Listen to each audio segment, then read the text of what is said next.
Eryndor, a bard in a world where music is magic, discovers fragments of a legendary melody, the forgotten tune, said to bend kings' wills. It grants immense power, but exacts a deadly toll on its player. Obsessed, Eryndor pursues the tune, despite warnings from Leora, his steadfast ally, and Meles, a mysterious seer. As rivals, courts, and even his estranged sister seek control of the song, Eryndor struggles with ambition, betrayal, and the tune's curse. His journey becomes a battle between creation and ruin, forcing him to choose, master the song or be consumed by it.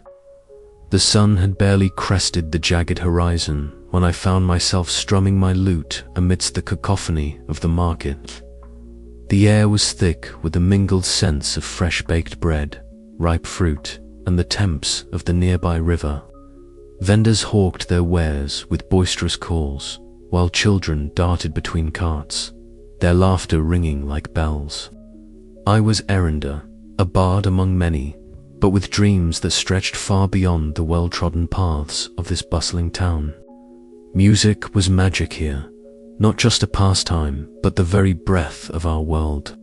And I had spent years chasing melodies lost to time. That day, as my fingers danced over strings, weaving a tune that coaxed smiles and coins, a strange stillness fell over the crowd. From the edges of the square, an old man approached, his robes faded and threadbare eyes sharp as a hawk's. He paused before me, his gaze intense, and without a word, pressed a parchment into my palm. The paper was ancient, its edges frayed, and across it scrawled notes of a melody I had never seen, fragmented, haunting. Whispers followed in his wake tales of a forgotten tune that could bend kings to a bard's will. Power that was intoxicating, yes, but laced with peril. Elders warned of its curse, the deadly toll it exacted from those who dared play it. Yet, as I held that fragile sheet, a fire ignited within me.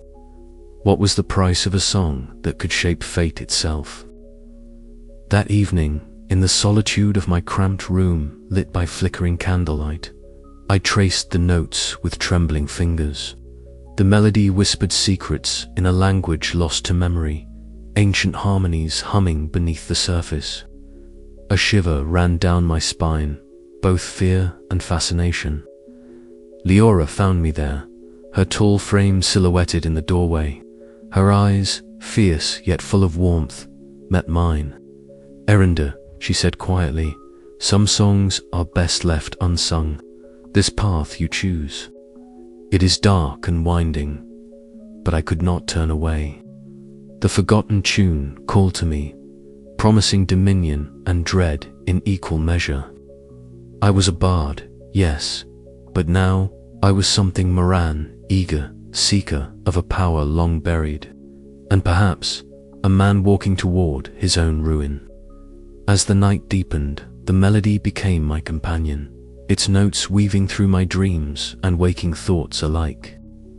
Each whisper of its tune was a step deeper into a world where music was not mere magic, but a force that could command kingdoms, alter destinies, and bind souls. I was ready to learn its secrets, no matter the cost. For in that forgotten tune lay the promise of a fate harmonized with meaner melody that might yet rewrite. The story of a bard who dared to sing beyond the edges of time. But as any bard worth their salt knows, every song has its price, and every note a shadow lurking beneath its beauty. I had heard the warnings, seen the flicker of fear in the eyes of those who knew. Now I would play the first chords, stepping into a dance of power and peril from which there was no turning back. So begins my tale, the story of a bard named Eryndor, a melody lost to the ages, and a world where music is magic's heartbeat. The forgotten tune awaits, and with it, a destiny that sings both promise and doom. The candle's flame wavered as I leaned closer to the ancient manuscript, its brittle pages whispering secrets of a time long lost. The dim chamber smelled of dust and forgotten memories, but my fingers trembled with the thrill of discovery. Here, in the faded notations and cryptic symbols, lay the fragments of the forgotten tune, the very melody that had haunted my dreams and driven my ambition. I traced the delicate lines of the musical script, feeling a subtle warmth beneath my fingertips, as if the parchment itself pulsed with latent energy. The lost language embedded within the tune was unlike any I had encountered, its harmonies weaving patterns that seemed to resonate not only in the ear but deep within the soul. The notes carried a power both beautiful and terrifying, a force that had once shaped kingdoms and bent wills. Driven by a mix of curiosity and obsession, I retrieved my lute and began to play. The first tentative strums were uncertain, yet as the melody evolved, a chilling magic stirred in the air around me. The room seemed to vibrate with an unseen force, the very fabric of reality humming in response to the tune. I felt a spark ignite within me, an intoxicating surge of power that whispered promises of dominion and influence.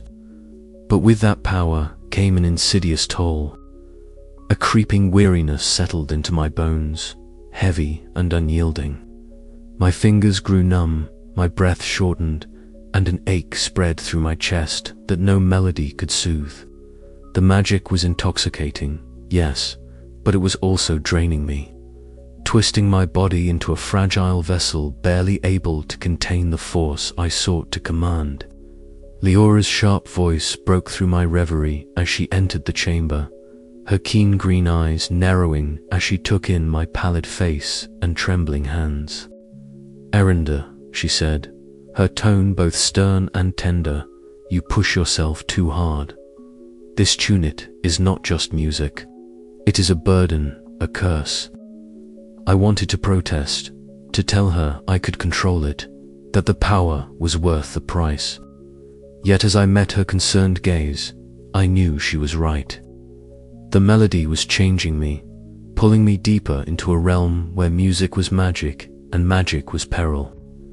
That night, as shadows danced on the walls and silence wrapped the world in its embrace, a faint knock echoed at the door.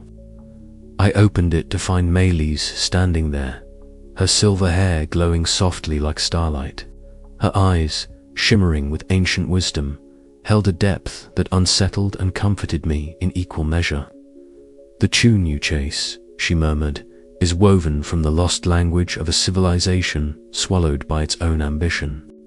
Each note carries a fragment of their fate, a warning and a curse.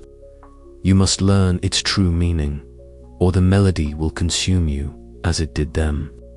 Her words hung in the air, a cryptic riddle that only deepened my resolve. I had glimpsed the power within the forgotten tune, tasted its seductive promise. But now, confronted with the shadows of its past, I faced a choice: to continue chasing the melody's whispers, or to heed the warnings and turn away before it was too late. Still, the music called to me, a haunting refrain that would not be silenced. And so, I played on, each note a step deeper into the mystery, each breath a fragile thread binding me to a fate I could neither escape nor fully understand. As dawn broke, painting the sky in hues of gold and rose, I closed the manuscript once more, the melody echoing softly in my mind. The power was there, undeniable and potent, but so was the price. And with every note I learned, the weight of that price pressed heavier on my soul. Would I be the master of the forgotten tune, or its next victim? The answer lay hidden in the music's shadows, waiting for me to find it or be lost forever. The chamber was small, cramped between sagging walls that whispered of age and secrets long kept. A single candle flickered on a rickety table, casting dancing shadows that seemed to mimic the tremulous notes spilling from my lute. My fingers ached fiercely, crawling numbness creeping up as I struggled to command the melody, the forgotten tune that both enthralled and destroyed me. Each note struck was a battle waged against my own frailty. The air grew thick with a strange, almost tangible energy, a shimmering current that wrapped itself around my bones and whispered promises of dominion. But with every strain of the melody, my breath shortened, heart pounding against ribs that felt too brittle to hold it. I paused, hands trembling, the lutes would cold beneath my fingers. The silence that stretched was heavy, oppressive, broken only by the faint rustle of cloth as I leaned back against the rough stone wall. The ancient song had begun as a whisper in my mind, a fragment unearthed from faded manuscripts and half-forgotten lore. Now it was a living thing, a serpent coiled in my veins, beautiful and deadly. A soft knock at the door startled me. Leora's familiar silhouette slipped inside, her presence a balm against the creeping darkness. Her keen green eyes searched my face, taking in the pallor and the subtle tremor in my hands. "Eryndor," she said quietly, stepping forward, "you push yourself too far. This tune, it's draining you." I forced a smile, though it faltered under her steady gaze. "It is the price of power, Leora. Without risk, there is no reward." Her brows knit together, the protective fire in her eyes unyielding. "And what use is power if it kills the wielder? I will not let you fall to this curse alone." Her words settled in the room like a solemn vow. I wanted to believe it was enough. Over the following days, the tune consumed more of me. Practice sessions stretched long into the night, each repetition carving deeper lines of exhaustion into my face. My fingers, once nimble and sure, now faltered with numbing cold. Yet the melody grew stronger, its magic weaving subtle threads of influence around those who heard it, bending wills and shifting fates. In the quiet moments, Leora was my anchor. She tended to my weakening frame, her hands steady and sure as she wrapped bandages around my wrists or offered me warm broth. Our conversations were sparse but laden with meaning. "You must learn to listen to your body," she warned one evening, her voice low and steady. "This song is not just music, it is a bond, a pact with something ancient and unforgiving." I nodded, the truth in her words undeniable. Each performance was a step closer to oblivion, yet the lure of the tune's power was intoxicating. It promised a way to bring order to the chaos that had shattered my past, to mold fate itself as if it were clay beneath my fingers. But at what cost? One night, as the wind howled softly outside and the candle's flame flickered in protest of the chill, I played the tune again. The notes spilled forth, weaving a tapestry of sound that shimmered with lost languages and ancient harmonies. My breath came in ragged gasps, limbs trembling violently, but I pressed on, driven by a desperation I could scarcely name. When the last note faded into silence, I collapsed against the cold stone floor, vision blurring. Leora was at my side in an instant, her arms steadying me, her voice a lifeline. "You promised to be careful," she said, though her words were laced with fear. I met her gaze, a hollow echo of the man I once was, reflected back. "I promise to protect this melody, but I fear it will be my undoing." She squeezed my hand, fierce and unyielding. "Then we face whatever comes together." In that moment, a fragile alliance was forged between a bard and a warrior, between power and survival. The forgotten tune was no longer just a secret song. It was a burden shared, a deadly dance we both would endure. As the candle guttered and died, I understood that the path ahead was shadowed and uncertain. The melody promised dominion, yes, but its price was a slow unraveling of the self. And still, I could not turn away. Not yet. The night stretched long and cold, but within me, The haunting refrain played a reminder that some songs, no matter how beautiful, demand a toll that cannot be ignored. And so, the journey continued, one fragile note at a time. The grand hall of Lord Velric's estate was alive with the low murmur of noble voices, the scent of spiced wine, and the flickering glow of oil lamps casting dancing shadows upon the stone walls. I stood at the edge of the polished floor, my lute cradled like a fragile heart, the weight of the forgotten tune pressing against my ribs like a secret too heavy to bear.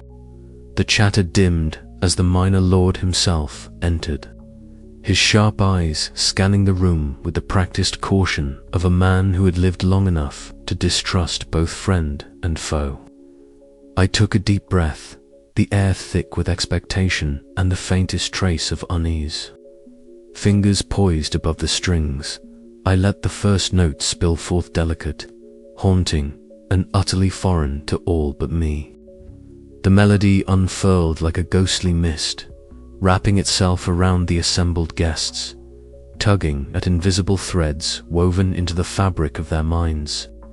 I could feel it, the pulse of power humming beneath my fingertips, a fragile, potent thing that demanded reverence and caution.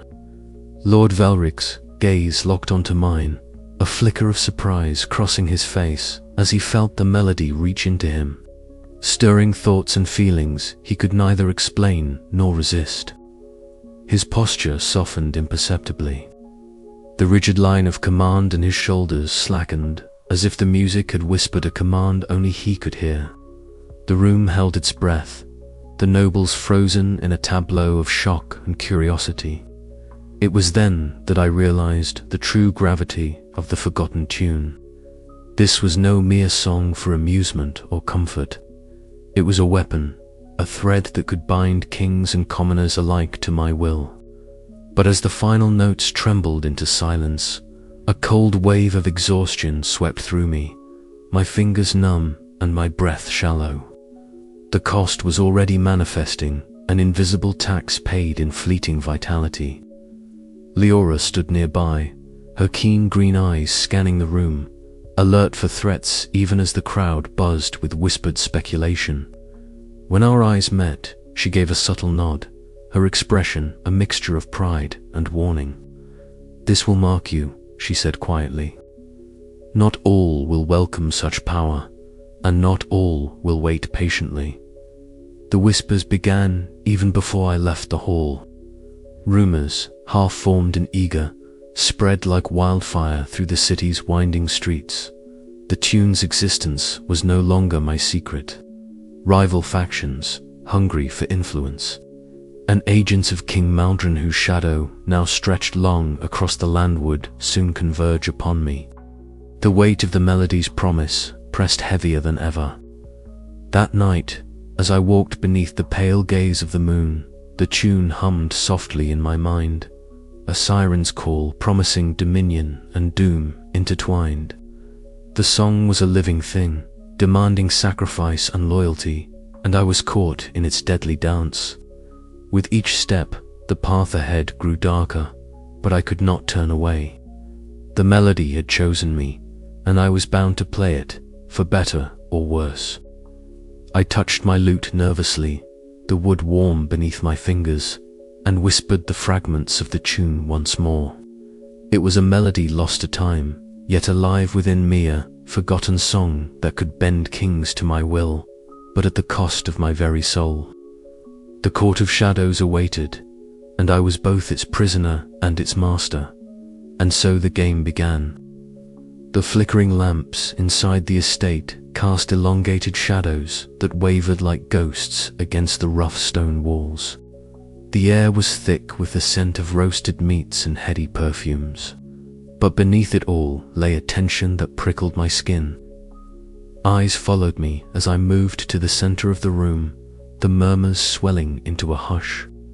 The nobles around me were clad in silks and velvets, their jeweled clasps and ornate embroidery marking them as men and women of influence and potential danger. I lifted my lute, fingers steady despite the storm inside. The forgotten tune was more than notes. It was a language of power, an ancient magic woven into sound. As I played, the melody's subtle harmonies slid through the hall like a gentle current, unseen but deeply felt. I could see the change flicker across faces, the minor lord's jaw unclenching, his eyes softening, the rigid lines of his posture melting away. It was intoxicating. The first time I felt the tune's command take hold. Bending a will so firmly entrenched in pride and power, I knew I was touching something extraordinary and terrible. The applause that followed was polite but edged with awe, the nobles exchanging glances that spoke of whispered rumors and unspoken fears. Later, in a quiet corner shadowed from prying eyes, Leora approached. Her auburn hair caught the light like fire, her green eyes sharp and wary. "You've stirred a hornet's nest," she said softly. "Spies and rivals will swarm. You must be vigilant." I nodded, the truth settling heavy in my chest. The melody was a double-edged sword, each note a step closer to power, each performance a toll on my body and soul. The path ahead was shrouded in shadows, and I was alone in the center of the storm. The forgotten tune, a haunting refrain that would not let me rest. As I stepped outside into the cool night air, the city's sounds faded into a distant murmur. The stars above were cold and distant, indifferent witnesses to the fragile balance I now held. The melody whispered beneath my breath, a promise and a warning intertwined, power at a price, dominion at the edge of ruin. And Eryndor, bard and bearer of a lost song, was caught in its deadly dance. The air was thick with the scent of damp earth and moss as twilight settled over the ancient forest. I had been wandering aimlessly for hours, the fragments of the forgotten tune swirling in my mind like restless spirits, when she appeared Malise, as if conjured from the very shadows. Her silver hair caught the last glimmers of fading light, shimmering softly, and her eyes held the depth of starlit skies, both distant and piercing. "You seek answers," she said, her voice a melody of its own, light yet weighted with unseen burdens. "But not all answers bring solace." I nodded, the unease inside me growing with every note I played. The tune that had once seemed a promise of power now whispered of ruin. She beckoned me to follow her deeper into the woods, where the trees arched like vaulted ceilings of a forgotten cathedral. We arrived at a clearing where worn stones jutted from the ground, etched with faded runes that pulsed faintly beneath Malice's touch. "These stones," she murmured, "are remnants of a people who danced too close to the song's flame." Their melody was a language lost to time, a harmony that bound their fates, their very souls. I traced the carvings with trembling fingers, sensing a resonance that echoed the tune's motifs. "What happened to them?" I asked, voice barely a whisper. Malice's gaze darkened. Their ambition wove a tapestry of power and sacrifice, but the threads unraveled. The music they crafted was both creation and cursor, melody that demanded a relentless toll. They sought dominion, but the song devoured them, turning harmony into silence. Her words stirred a tempest in my chest. This was no mere legend. It was a dire warning inscribed in the very fabric of the tune I had made my own. In the quiet that followed, the faintest strains of the forgotten melody drifted through the trees, a haunting refrain that seemed to mourn its lost creators. I closed my eyes, feeling the weight of history pressing down, the melody's power thrumming beneath my skin, both a gift and a guillotine. "You must choose," Malise intoned, "to be the song's master or its sacrifice. But heed this, the language of the vanished is delicate, fragile as a whispered promise. To wield it without reverence is to invite oblivion, Her cryptic words lingered in the cool night air as I grappled with the burgeoning dread and fascination that gripped me. The forgotten tune was no simple magic. It was a living, breathing force that bound fate and will, melody and ruin. Back in the solitude of my chamber, I measured each note with newfound caution, the shadows cast by flickering candlelight dancing like ghosts on the walls. The tune's secret language teased the edges of my understanding, a puzzle woven in harmonies and silences. Sleep eluded me, replaced by visions of a civilization consumed by its own song. Their final lament, a testament to the perilous dance between creation and destruction. The melody promised dominion, yet demanded sacrifice, a bitter refrain that echoed through time, binding me to a fate I was only beginning to comprehend. As dawn broke, the forest outside stirred with the song of birds, a fragile counterpoint to the haunting echoes within me. I was no longer just a bard chasing a forgotten tune. I was a keeper of its legacy, burdened with the knowledge that to wield such power was to walk a razor's edge between salvation and ruin. The path ahead was uncertain, fraught with shadows and whispers. Yet, beneath the weight of fear, a flicker of resolve kindled within me. I would uncover the full truth of the vanished, decipher the lost language embedded in the melody, and face whatever price awaited. For in the heart of the forgotten tune lay a secret that could reshape the world or doom it. And so, with Melis's cryptic guidance echoing in my mind, I prepared to delve deeper into the melody's dark heart, knowing that each note played drew me closer to a destiny entwined with the haunting echoes of the vanished. But the question that haunted me most was not what I could gain, but what I would lose, and whether the music would silence me forever. The melody was no longer just a song. It was a summons, a call to face the shadows of history and the harmonized fate awaiting me, and I could not turn away. The tavern was alive with the clatter of mugs and the hum of voices, a mosaic of faces lit by the warm glow of lanterns swinging gently overhead. I sat at a worn wooden table, my lute resting lightly on my lap, fingers itching to touch the strings that carried the forbidden power nestled within the forgotten tune.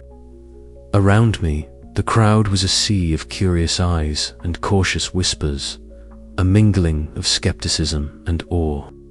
Tonight was no ordinary performance. Tonight, I would play a fragment of the melody I had unearthed, a piece so delicate and potent that it felt as if the air itself held its breath. As my fingers drew the first notes, the room hushed. The sound was fragile, like crystal threads weaving through the smoky air. It was a melody unlike any other, a lost language sung through vibrations and silence. The notes rose and fell, a spectral dance of power and sorrow.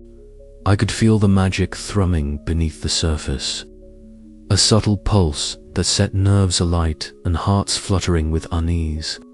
Then, from the crowd, a voice broke through the reverent silence.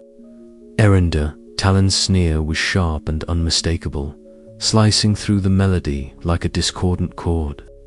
You claim mastery over a tune you barely understand. The forgotten melody is no simple song to be trifled with. His eyes glinted with envy, a predator sizing his prey. The tavern seemed to hold its breath, the fragile tension thickening like a storm about to break. I met his gaze steadily, refusing to yield. It is no trifle, Talon, but I would caution you against jealousy. It clouds judgment and invites ruin. The words hung between us, a fragile truce suspended by unspoken challenges. Talon laughed, a low, bitter sound. We shall see, Bard, we shall see. The night wore on with a brittle tension, every glance and whispered word laced with the undercurrent of rivalry. After the crowd thinned and the tavern's warmth gave way to the chill of night, I retreated to the alley behind the building. The shadows clung to the walls like secrets, and the cold bit into my skin as I noticed Talon crouched near a pile of discarded papers, my manuscripts, scattered carelessly in my haste.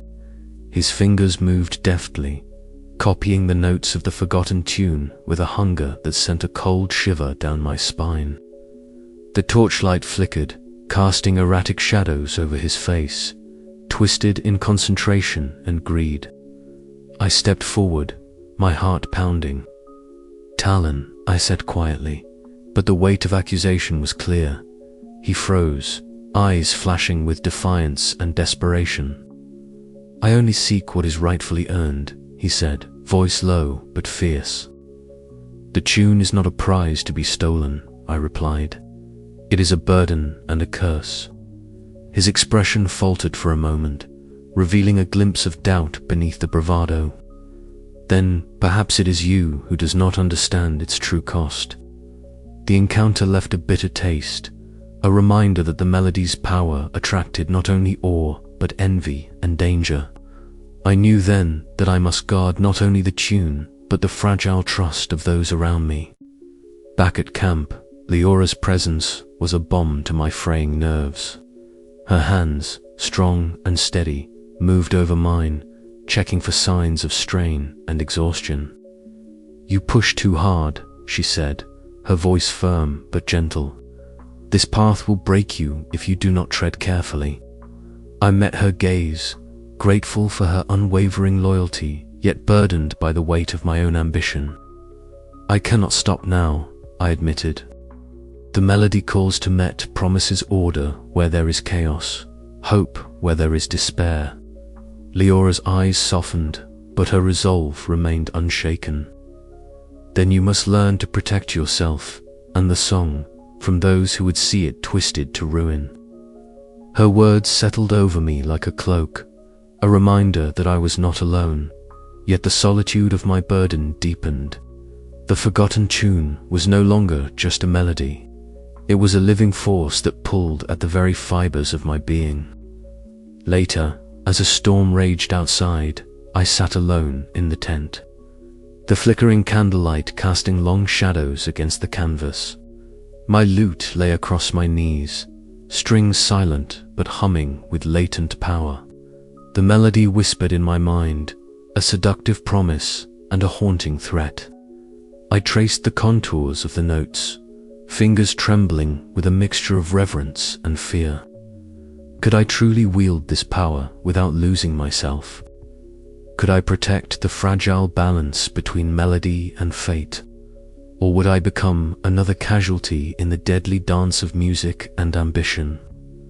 The night deepened, and the storm outside mirrored the turmoil within. The forgotten tune was no longer just a song lost to time, it was the pulse of my destiny, and I was caught in its inexorable crescendo. And so, with a heart heavy but determined, I prepared for the trials ahead, knowing that every note played would draw me closer to either salvation or ruin. The grand hall was a tapestry of light and shadow, where banners fluttered softly in the gentle breeze that slipped through tall, narrow windows. Queen Iselda sat upon her throne with an air of measured grace, her silver blonde hair braided in the fashion of her ancestors, eyes sharp and alert beneath a calm visage. Around her, courtiers and counselors exchanged furtive glances, the murmur of whispered conversations knitting the room into a web of anticipation.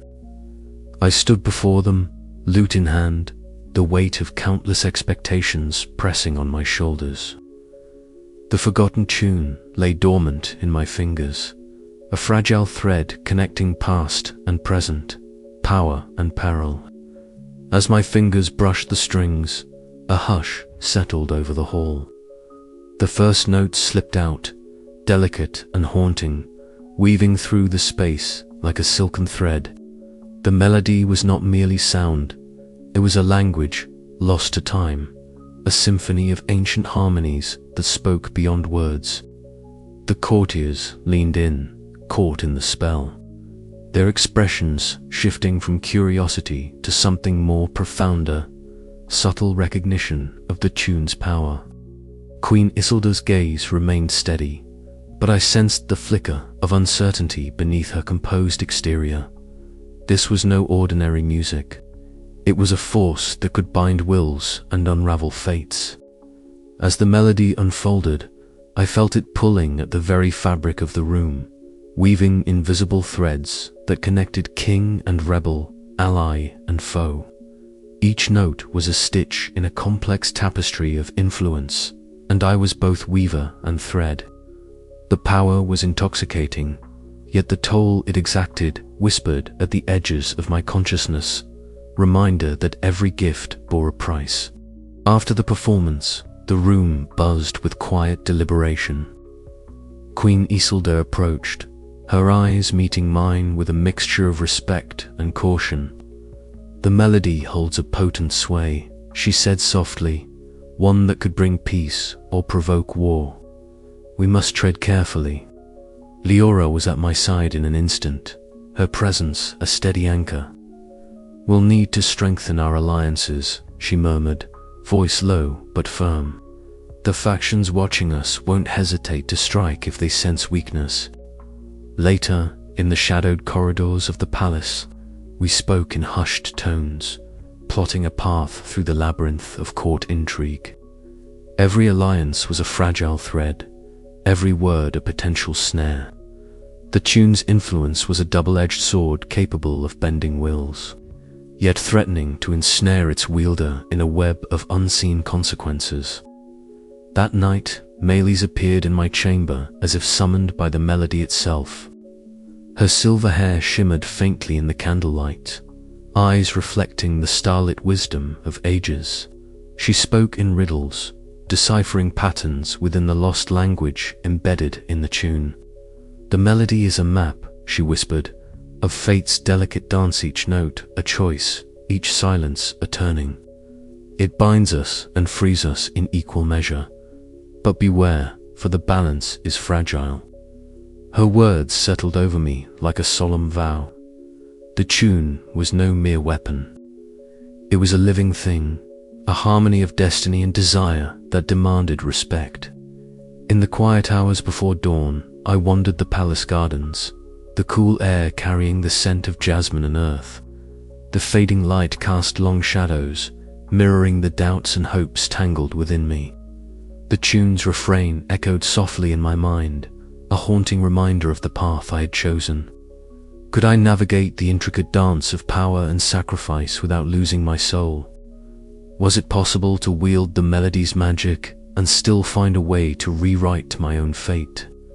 The threads of destiny were interwoven now, binding me to the kingdoms and rebels alike. The next move was mine, but the game was far from over. As the first birds heralded the dawn, I knew this was only the beginning of a long and perilous journey, where every note played would shape the future in ways both wondrous and terrible. The parchment felt heavier in my hands than its worn weight warranted, as if the words inked upon it bore the gravity of all the years we had lost. I sat alone in the corner of my chamber, the air thick with the scent of melting wax and aged wood, candlelight flickering against the stone walls. My fingers trembled slightly as I unfolded the letter, the familiar yet distant handwriting pulling me back into a past I had tried to bury beneath melodies and ambition. Estrid, my sister, my blood, the one I had not seen in years, leader of a rebel faction that opposed everything I was becoming. Her words were sharp, yet threaded with an aching sincerity. She spoke of the dangers the forgotten tune posed, of the tyranny it could unleash if wielded without heed. Her voice, though silent on the page, resonated with the fury and fear I remembered from our childhood. "Eryndor," she wrote, "your music once healed wounds between us, but now it threatens to silence the hopes of many. I beg you to remember who you are beneath the song." The room seemed to close in around me. Despite the warnings I had received about the tune, the personal cost was becoming painfully clear now. This letter was not just a plea, it was a challenge, a mirror held up to the man I was becoming versus the brother I once was. Leora's footsteps echoed softly as she entered the chamber, her keen eyes immediately catching the letter in my hand. Without a word, she took the seat beside me. The warmth of her presence a stark contrast to the chill of estrangement that surrounded my thoughts. "She's reached out," I murmured, voice barely above a whisper. Leora nodded, her expression unreadable but steady. "This changes things. We must prepare for what this means, not just politically, but personally." Her words struck a chord deeper than any I had played. The melodies that once brought me solace now lay tangled with the discord of family and fate. As night deepened, memories surfaced unbidden, sunlight filtering through leaves, the sound of our laughter mingling with the rustle of the forest. We had been inseparable then, to voices in harmony. But the years had composed a different song, one of distance, misunderstanding, and conflicting dreams. Could we find a way back to that harmony? Or were we fated to remain dissonant notes in a world already fraying at the edges? I rose and moved to the window, the twilight sky a canvas of fading fire and tentative stars. The letter's final words echoed in my mind, a refrain of hope and warning intertwined. The forgotten tune called to me still, its melody a seductive promise of power and peril. And beyond the glass, the world waited uncertain, fragile, and bound by the threads of our choices. The path ahead was shrouded in shadows, but one thing was clear: the music I wielded was no longer mine alone. It was a song shared by fate and family, a refrain that demanded I face not only the kingdoms and courts, but the sister who still haunted my heart. I folded the letter carefully, feeling the weight of a future unwritten. The silence of the room filled with the stirring notes of a new, uncertain melody. The tavern was dim, the only light spilling soft amber hues from a single candle flickering lazily on the worn wooden table between us. The murmurs of late-night patrons faded into a dull hum, as if the room itself held its breath for what was to come. Leora sat across from me, her posture rigid, eyes fixed on the dancing flame. For nights, I had sensed a storm behind her calm facade, shadow she carried silently, refusing to share. But tonight, the weight was too heavy to bear alone. She inhaled deeply, the tension in her shoulders visible as she finally spoke, her voice low and roughened by suppressed emotion. "There was a mission," she began, "years ago, before we met. A task I led, one that went horribly wrong. We were to secure a village rumored to harbor rebels, opposed to the magical rulers. I believed in the cause, then believed I could protect my comrades and the innocent. But the enemy was stronger, and I failed." Her fingers clenched into fists on the table, knuckles white beneath her rough gloves. We walked into an ambush. Many didn't make it back. I was the only one to escape. The guilt, it's never left me. The room seemed to grow colder. I reached out, hesitating just a moment before placing a hand over hers. The surprise in her eyes was fleeting, replaced quickly by a fragile vulnerability. "Leora," I whispered, "you're not alone in this. We all carry scars that shape us." A silence stretched between us, filled only by the soft plucking of my lute as I absent-mindedly strummed a slow, mournful melody. It was a tune I had been crafting, a fragile thread of hope woven from the remnants of sorrow and longing. Music had always been our language, our bridge over the chasms of pain. She allowed herself a small, weary smile, the first light in what felt like a long night. "Thank you, Eryndor, for listening, for being here." Our conversation meandered through memories and regrets, but also through hope and resolve. I shared fragments of the forgotten tune's growing power, the whispers of ancient harmonies that promised both salvation and ruin. Leora listened intently, her fierce spirit rekindled with each word.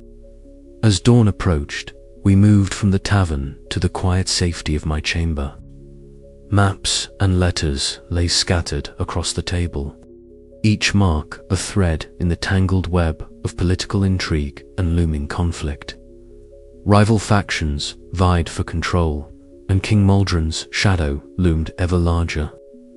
We pored over every detail, crafting strategies that blended Leora's tactical mind with my knowledge of the tune's subtle magic. Outside, the world stirred awake beneath a pale sky. I caught the faintest strains of a distant song carried on the wind, a reminder that music was never truly silent, even in the darkest hours. Later, beneath the silver glow of the moon, Leora stood alone on the balcony, her auburn hair braided tightly, her green eyes sharp and unwavering as she methodically sharpened her blade. The quiet scrape of metal on stone was a stark contrast to the harmony of my lute, yet both were expressions of the same fierce loyalty. She glanced back at me, a silent vow passing between us. No matter the cost, no matter the shadows that sought to consume us, we would stand together. The forgotten tune was more than a melody, it was a burden, a weapon, and a hope, and we would guard it with everything we had.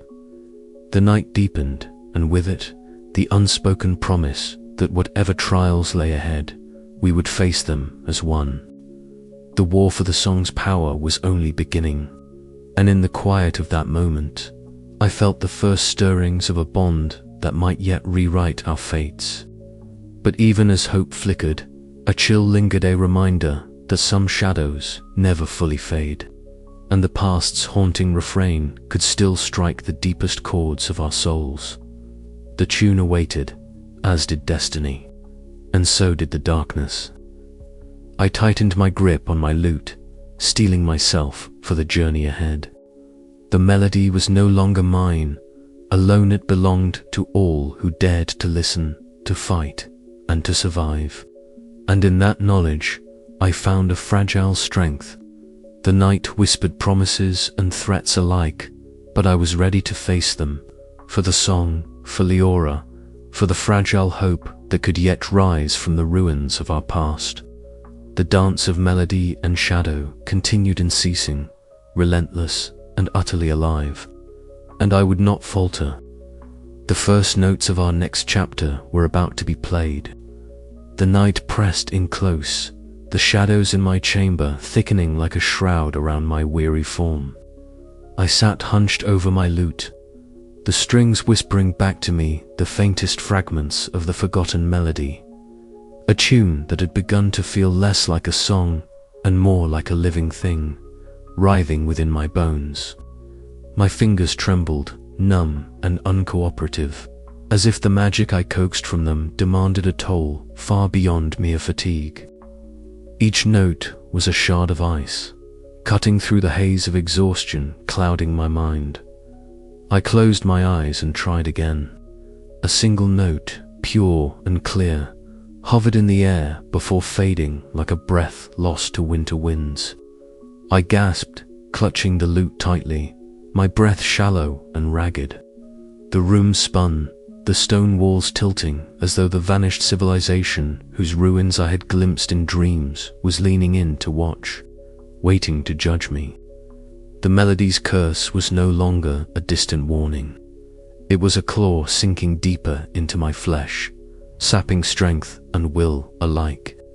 A quiet knock broke the silence. Eryndor Leora's voice was steady, a lifeline amid the storm. I managed a weak nod, and she entered, her presence a balm to my fraying nerves. Her eyes, sharp and unwavering, scanned me with a mixture of concern and determination. "You pushed yourself too hard again," she chided gently, kneeling beside me. "You need rest." I shook my head, the stubborn fire of ambition flaring despite my body's protests. The tune, I must understand it, control it, at what cost? Her voice softened as she took my trembling hand in hers, grounding me. You're fading, Eryndor. We cannot protect the world if you wither away. Her words cut deep, but I could not yet relinquish the melody's intoxicating power. It whispered promises of dominion, of order in the chaos that had claimed my family and shaped my path. Yet with every performance, the price grew steeper. My dreams were no longer safe havens, but battlegrounds, where shadows of a forgotten past clawed at my sanity. That night, sleep came fitfully. The visions returned with relentless clarity, a city of silver towers bathed in twilight, crumbling beneath the weight of silence. Voices, ancient and mournful, echoed in a language I could almost understand but not fully grasp. They spoke of hubris and ruin, of a melody that tore through the very fabric of their world. I awoke, drenched in sweat, the echo of their lament seared into my mind. At dawn, a pale glow filtered through the narrow window. Melis appeared as if summoned by the melody itself, her silver hair shimmering like starlight against the pale light. She spoke softly, her voice a riddle wrapped in wisdom. Power without balance is a flame that consumes its bearer. The song you carry is a double-edged blade. Wield it with caution, or be undone. Her words struck a chord deep within me, the flicker of hope amid despair. There was a path beyond destruction, but it required sacrifice and understanding I had yet to attain. As she faded into the morning mist, I felt the weight of the forgotten tune settle heavier on my shoulders. The days that followed were a relentless march of performances and recuperation, each note draining more life, each silence growing louder with the threat of oblivion. Leora's protective watch never faltered, her strength anchoring me when my own faltered. Yet beneath her steadfast exterior, I sensed the growing fear, not just for me, but for the fragile balance of the world itself. The burden deepened, the melody winding tighter around my fate. I could feel the tune's cold grip squeezing the last vestiges of my vitality, and still I played on. For in the haunting desperation that consumed me lay a single, stubborn truth. The song was not just power, it was the key to a future I could not yet see, and the price I was willing to pay to shape it. But how long before the music silenced me forever?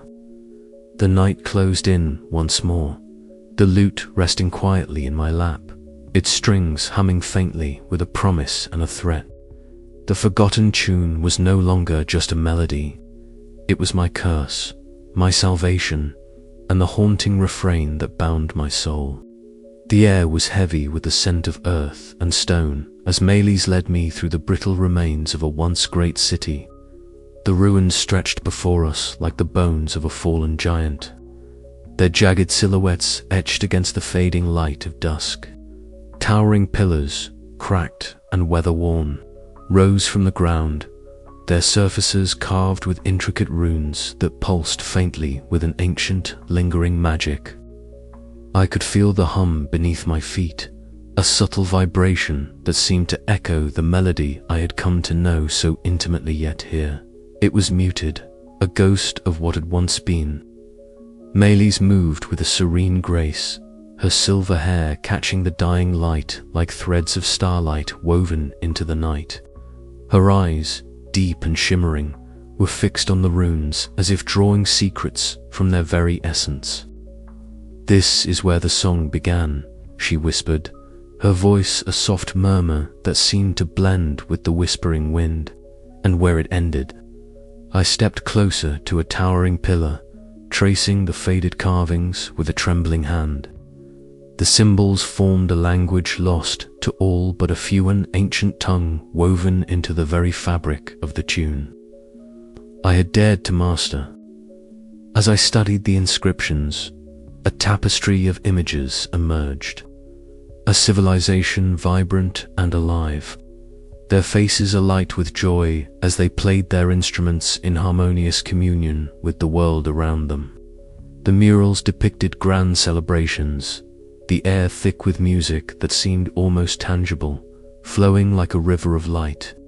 But interwoven with the beauty were darker scene shadows creeping over the faces, instruments shattering, and figures collapsing in despair. The melody that once brought life now bore a curse that unraveled their existence.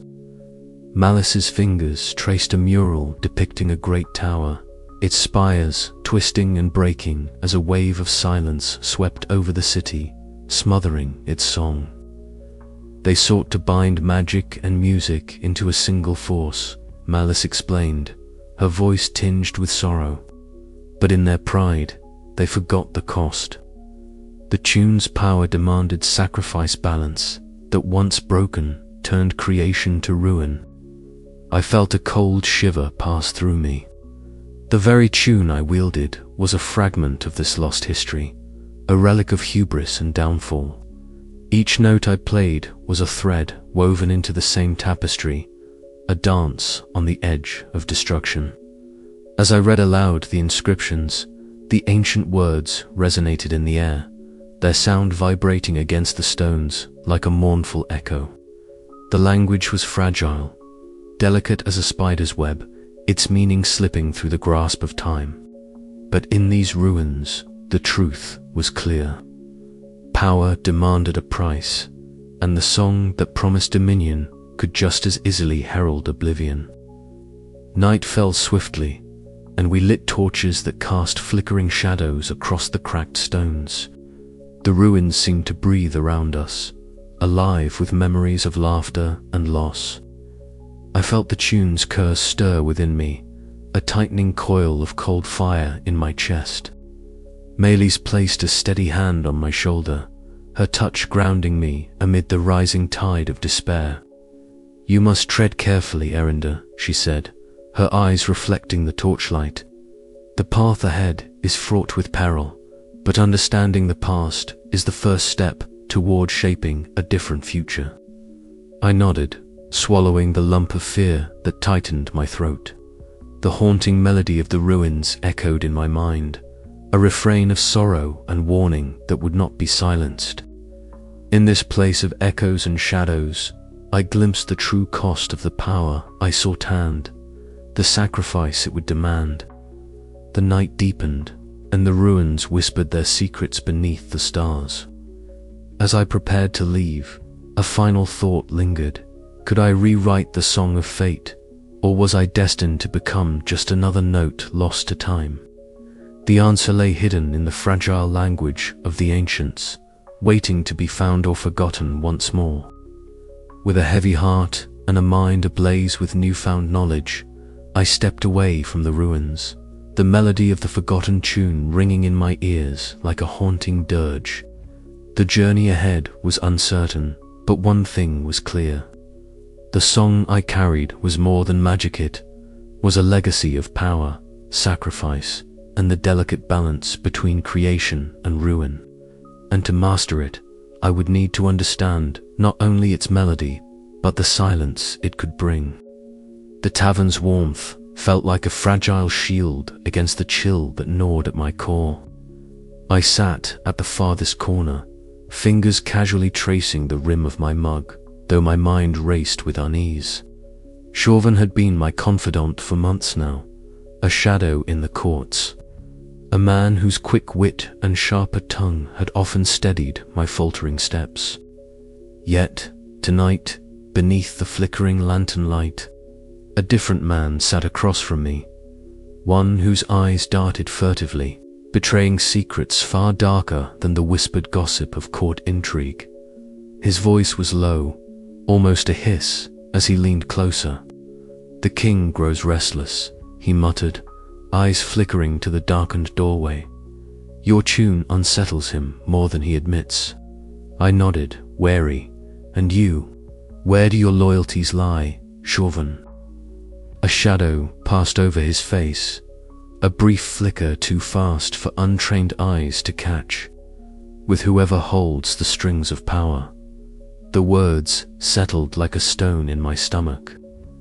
I wanted to believe him, had to, for the sake of our fragile alliance. But the gnawing distrust that had been growing inside me for weeks now bloomed into something darker. Days later, we rode through the forest's embrace under a silvered moon. The world hushed, save for the whisper of leaves and the soft crunch of hooves on the leaf-strewn path. Leora rode beside me, ever vigilant, her keen green eyes scanning the shadows that danced among the trees. I tried to steady my breath, but the weight of that night's suspicion pressed heavily on my chest.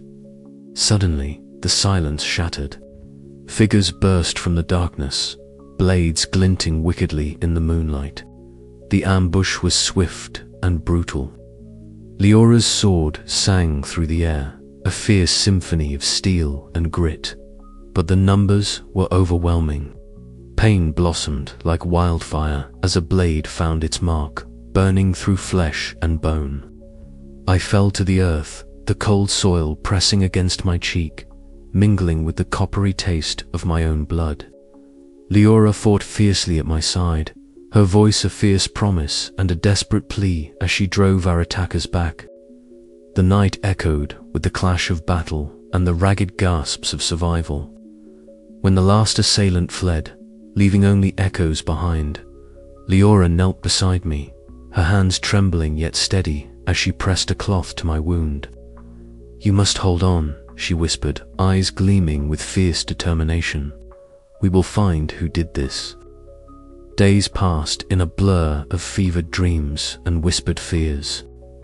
When my strength returned enough to question, it was not the blade's pain that haunted me, but the betrayal that had brought it.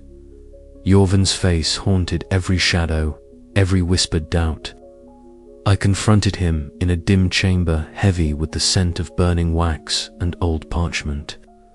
The flickering candle cast shadows that seemed to dance with the ghosts of trust broken. His eyes held no remorse, only cold calculation. "You were always a pawn," I said, voice barely steady. "Why?" A bitter smile curled his lips. "Because power demands sacrifices, Eryndor, and you were too naive to see it coming."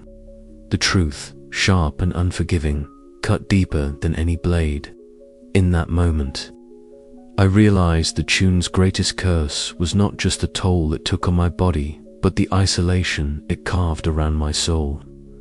Trust was a fragile melody, easily broken, and enemies wore the faces of friends. As I lay back against the cold stone wall, the shadows closing in, I understood this. The path ahead was lonelier than I had ever imagined. Yet the song was not over. It was just the beginning of a darker refrain. The court was no longer a place of song and subtle influence, but a battlefield where every note might be my last. And I had to learn anew who I could trust and how to survive the dangerous dance between melody and betrayal. With every heartbeat, the forgotten tune whispered its deadly promise, and I would have to answer. But the question that burned in my mind was clear. How long before the music silenced me forever? The answer lay hidden in the shadows yet to come. And so, beneath the cold gaze of the moon, I vowed to meet the darkness with the only weapon I had left. My music, raw and unyielding, a defiant song against the silence of betrayal. The game had changed, and I would have to play it better than ever before. The city buzzed with an almost unbearable intensity as preparations for the grand summit reached their peak. From my vantage point, atop the stone balcony of the inn where I had taken temporary refuge, I could see the narrow streets lined with banners bearing the sigils of kingdoms near and far, fluttering in the brisk autumn wind like restless spirits. Music floated through the air, the soft plucking of lutes, the crisp tapping of tambourines, the low hum of voices practicing whispered spells woven into song. It was here, in this fragile convergence of sound and silence, that the fate of the realm would be decided. Leora was already by my side, her gaze sharp and unyielding as she scanned the horizon. "The kings will not come without their guards," she murmured, the weight of her words settling like stone in my chest. "And each guard is a shadow with a blade, waiting for the right moment to strike. I nodded, feeling the familiar tightening in my throat that came with the knowledge that trust was a currency far scarcer than gold in these halls. The forgotten tune, my burden and my weapon, throbbed in my veins. A melody half remembered and wholly dangerous. With every note I had played, I felt my life ebbing away. The music a double-edged sword, slicing deeper with each performance. "We cannot afford to show weakness," Leora continued, her voice low but firm. "But we must also be careful not to become the very thing we seek to oppose."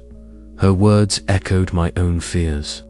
The power the tune granted was intoxicating, yes, but it was also a poison slowly coursing through my veins. I had glimpsed what unfettered ambition could unleash. The ruin of a vanished civilization whispered through the ancient texts. Meles had helped me uncover. Their downfall was a somber refrain that haunted every chord I struck. The days leading to the summit were a relentless tide of meetings and whispered conversations. Queen Isilda, ever the master of diplomacy, extended cautious support, offering sanctuary and resources while her eyes betrayed the calculation behind her smile. Her court was a tapestry of ambition and fear, a delicate dance where one wrong step could unravel alliances and ignite wars. In the gilded halls where I found myself more than once, I sensed the undercurrent of mistrust. Talon, my rival bard, prowled these same corridors, his envy a palpable tension that threatened to snap at any moment. His attempts to undermine me grew bolder, each public challenge a gambit to expose my vulnerabilities and claim the tune's power for himself. I found solace only in moments stolen away from the scheming courts in the quiet garden behind the inn, where the moon cast silver light upon dew-kissed leaves.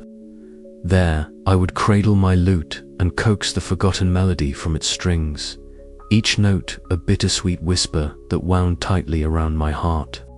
The tune sang of fate and free will, of sacrifice and dominion, binding me to a destiny I both embraced and feared. Meles visited often during these days, her ethereal presence a balm to my fraying resolve. She spoke in riddles, hinting at a way to unravel the curse that clung to the melody, but the price was steep. Her warnings weighed heavily. The power to change the world was entwined with the risk of destroying it. As the summit drew closer, the tension among the kingdoms became a palpable force. Messengers arrived bearing news of shifting allegiances and secret pacts. The air was thick with the scent of spiced wine and polished wood, the clatter of armored guards punctuating the murmurs of nobles plotting beneath crystal chandeliers. One evening, as I stood among the gathered lords and ladies, the weight of their eyes upon me, I felt the full burden of my choice. Could I unleash the forgotten tune's full power and bend these kings to a new order, or would that path only lead to ruin? Was there another way, a quieter harmony that could bind us all without breaking me in the process? Leora's steady hand on my shoulder brought me back from the precipice of doubt. "We must be the balance," she said softly, "not the storm." The gathering storm loomed, fierce and unrelenting. The summit would be a crucible, testing not only the power of the forgotten tune, but the very heart of the man who wielded it.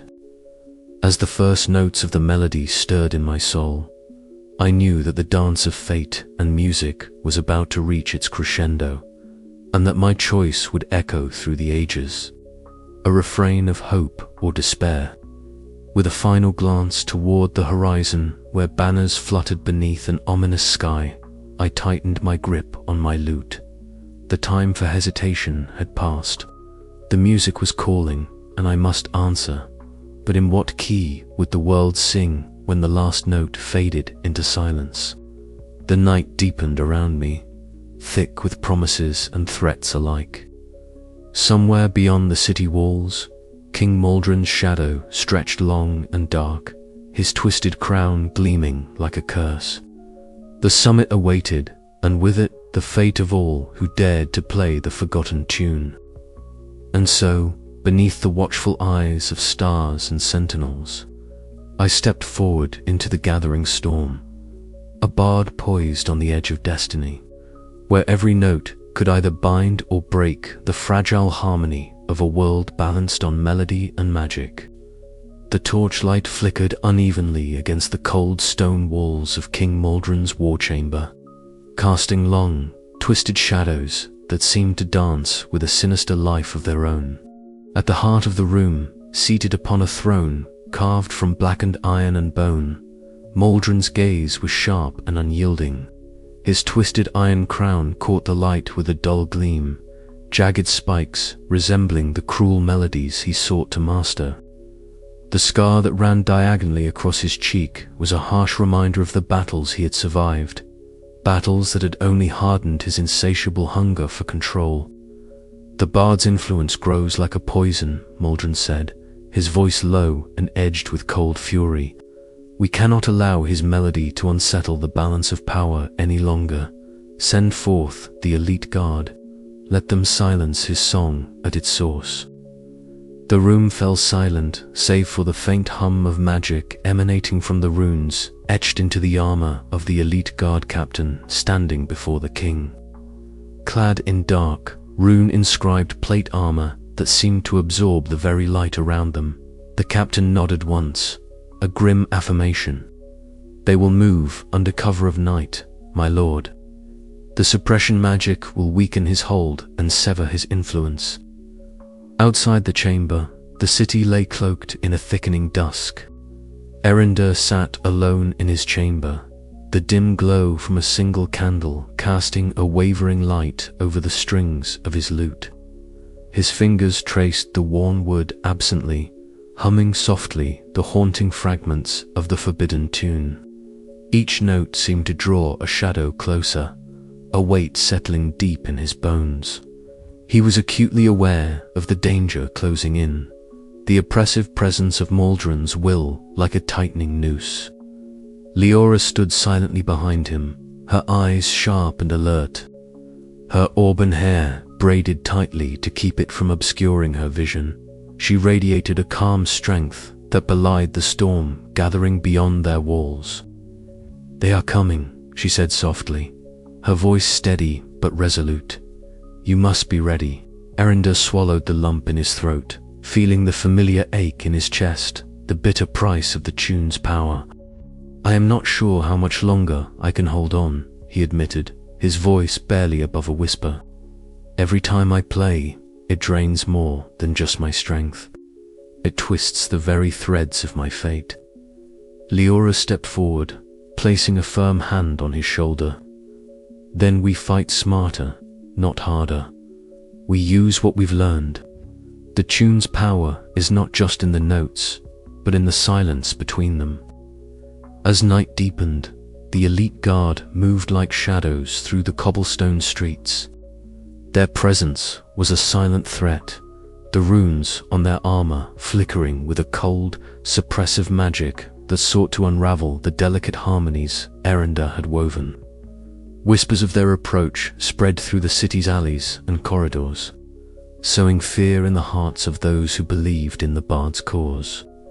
Eryndor and Leora worked tirelessly, preparing defenses not just of steel and blade, but of song and silence. The bard's fingers trembled as he practiced the tune, each note a fragile thread in the tapestry of resistance. Melis's cryptic guidance echoed in his mind, a reminder that the true power lay not in domination, but in balance. The air grew thick with tension as the first clash of wills began beneath the shroud of night. Maldron's shadow crept ever closer, but Eryndor's resolve burned brighter, even as the melody threatened to consume him. The stage was set for a confrontation that would test not only the strength of the forgotten tune, but the very soul of the land itself. In the depths of the castle, Maldron watched the unfolding events with cold satisfaction. "Let the bard come," he murmured. "Let him play his song. I will drown it in iron and fire." But as the night wore on, even the king could not ignore the subtle shifts, the unexpected resilience of a melody that refused to be silenced, and the fragile hope that still flickered within the heart of the bard who dared to wield it. And so, beneath the heavy cloak of shadows and steel, the deadly dance of melody and fate began anew, each note a step closer to either dominion or ruin. The chamber was thick with the fading echoes of applause, the lingering warmth of candlelight barely reaching the corners where shadows lengthened like dark fingers. I staggered off the stage, my limbs trembling beneath the weight of the melody I had just unleashed. Each note had clawed at the air, weaving its ancient spell, but the price was carved into my flesh, as tangible as the lute still trembling in my grasp. Leora was there the moment I faltered, her keen green eyes narrowing with alarm as she caught me before I could crumple to the floor. "Eryndor," she whispered, her voice a tether pulling me back from the abyss. "You're pushing too hard." I forced a breath, tasting iron and dust in my mouth. I must if I hesitate now, the chance slips away. Her fingers pressed firmly against my shoulder, grounding me in the reality I was desperate to evade. "This tune is killing you. I've seen the pallor, the way your breath shortens. You're fading like a dying string." A bitter laugh escaped me. "Then let it fade, but not before I've played my part." She pulled me toward the quiet sanctuary of a small chamber behind the hall, where the flicker of candlelight cast dancing patterns on the worn wooden walls. I sank onto a wooden stool, my body protesting with every movement. Leora knelt beside me, her hands surprisingly gentle as she examined my trembling fingers. The numbness was spreading, creeping like a shadow across my limbs. "You're pushing the melody too far," she murmured, eyes scanning my pale skin. "Each performance drains you more than the last." I closed my eyes, the haunting refrain of the forgotten tune still echoing behind my eyelids. It's more than music now.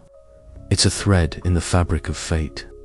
To unravel, it means losing everything. Her expression softened, but a steel edge remained. "And what of your life? What of the man behind the music?" I wanted to believe I was stronger than this curse, that my determination could outmatch the ancient magic embedded in the lost language of the tune. But the truth was undeniable. My body was failing. My breath came in ragged gasps, my vision blurred at the edges with shadows that whispered of oblivion. Days blurred into nights as I retreated into solitary practice, the lute my only companion. The melody clung to my mind like a shroud, its notes a bittersweet poison that both sustained and destroyed me. I could feel the life draining from my veins with every chord, yet the power it granted was intoxicating beyond measure. Leora's presence was a constant balm and a reminder of the fragile line I walked. She watched over me with fierce loyalty, her pragmatism grounding my spiraling obsession. "You need to rest," she urged one evening, her voice low but resolute. "Without strength, the tune will consume you faster than you can imagine." I shook my head, the shadows in my eyes deepening. "If I stop now, all will be lost. The chords will tear each other apart. I have to keep playing." Her hands clenched into fists, a silent battle raging in her gaze. "And what of the cost? How many more pieces of yourself will you sacrifice to this melody?" My fingers brushed the lute strings, a whisper of the tune escaping my lips despite the weariness that threatened to silence me. The haunting desperation that had driven me from the start now wrapped around my heart like a tightening noose. In the stillness of the night, I felt the melody twist within me, a deadly dance of power and ruin. The strings of my fate frayed with every note, the price of dominion etched in fading strings of my own life. But in that fragile moment between sound and silence, I wondered how long before the music would silence me forever. The chamber grew cold as the candle guttered, the final note hanging in the air like a fragile promise or a whispered curse. And I, Eryndor, bard of the forgotten tune, stood at the precipice of a fate I could neither control nor escape. The music would not wait for me to be ready, neither would the consequences. The chamber was cloaked in shadows, moonlight filtering weakly through the narrow window, casting pale silver stripes across the worn stone floor. Maylie sat cross-legged before a low wooden table, her long silver hair cascading around her like a shimmering veil. The air was thick with the scent of ancient parchment and faint smoke from a dying candle. Around them, faded tapestries fluttered softly in a cold draught, whispering forgotten tales of a vanished world. The faint echo of the forgotten tune hummed in the back of Eryndor's mind, a haunting melody that had become both his curse and his purpose. Maelys's slender fingers traced delicately over a brittle scroll, its surface covered in strange symbols that danced under her touch. Her voice, soft and melodic, broke the silence. This fragment, it's unlike anything I have seen. A hidden verse, folded deep within the lost language. It speaks not only of power, but of balance, of sacrifice. Eryndor leaned forward, his breath shallow, eyes wide with a mix of hope and dread. Could it undo the curse? Maelys nodded slowly, eyes shining with starlight. Yes, but the price is great. The melody's power is bound to the life force of its wielder. To unravel the curse, one must sever that bond, relinquishing control forever. It is not merely a song to be played. It is a pact to be broken. Leora stood silently nearby, her green eyes fixed on Eryndor with unwavering loyalty. The weight of the revelation settled heavily over them all. For so long, Eryndor had chased the intoxicating promise of dominion, the ability to bend kings and shape fate itself with a single note. Now, that promise trembled on the edge of despair and sacrifice.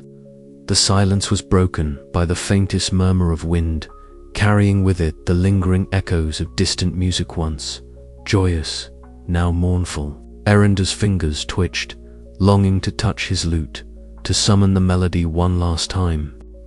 But the knowledge of what lay ahead held him frozen, caught between the intoxicating power and the terrifying cost. Maelys rose gracefully, her voice a gentle whisper. The lost language is a fragile thread, Eryndor. To wield it without understanding is to invite ruin. This verse offers a way to reclaim balance, but it demands courage to let go. Eryndor's gaze dropped to the floor, memories flooding back the war that stole his family, the endless nights haunted by the tune's dissonant refrain, the faces of those he had failed. His heart ached with the weight of guilt and the desperate hope for redemption. Leora stepped forward, placing a steady hand on his shoulder. You are not alone. Whatever choice you make, you have allies who will stand with you. The chamber seemed to pulse with the silent rhythm of fate, the ancient melody weaving around them like an unseen thread. Eryndor closed his eyes and breathed deeply, steeling himself against the inevitable. The path before him was fraught with peril, between the lure of absolute power and the sacrifice of all he had fought for. He opened his eyes, the resolve hardening within their depths. We will find a way, he said quietly. A way to break the curse without losing what remains of ourselves.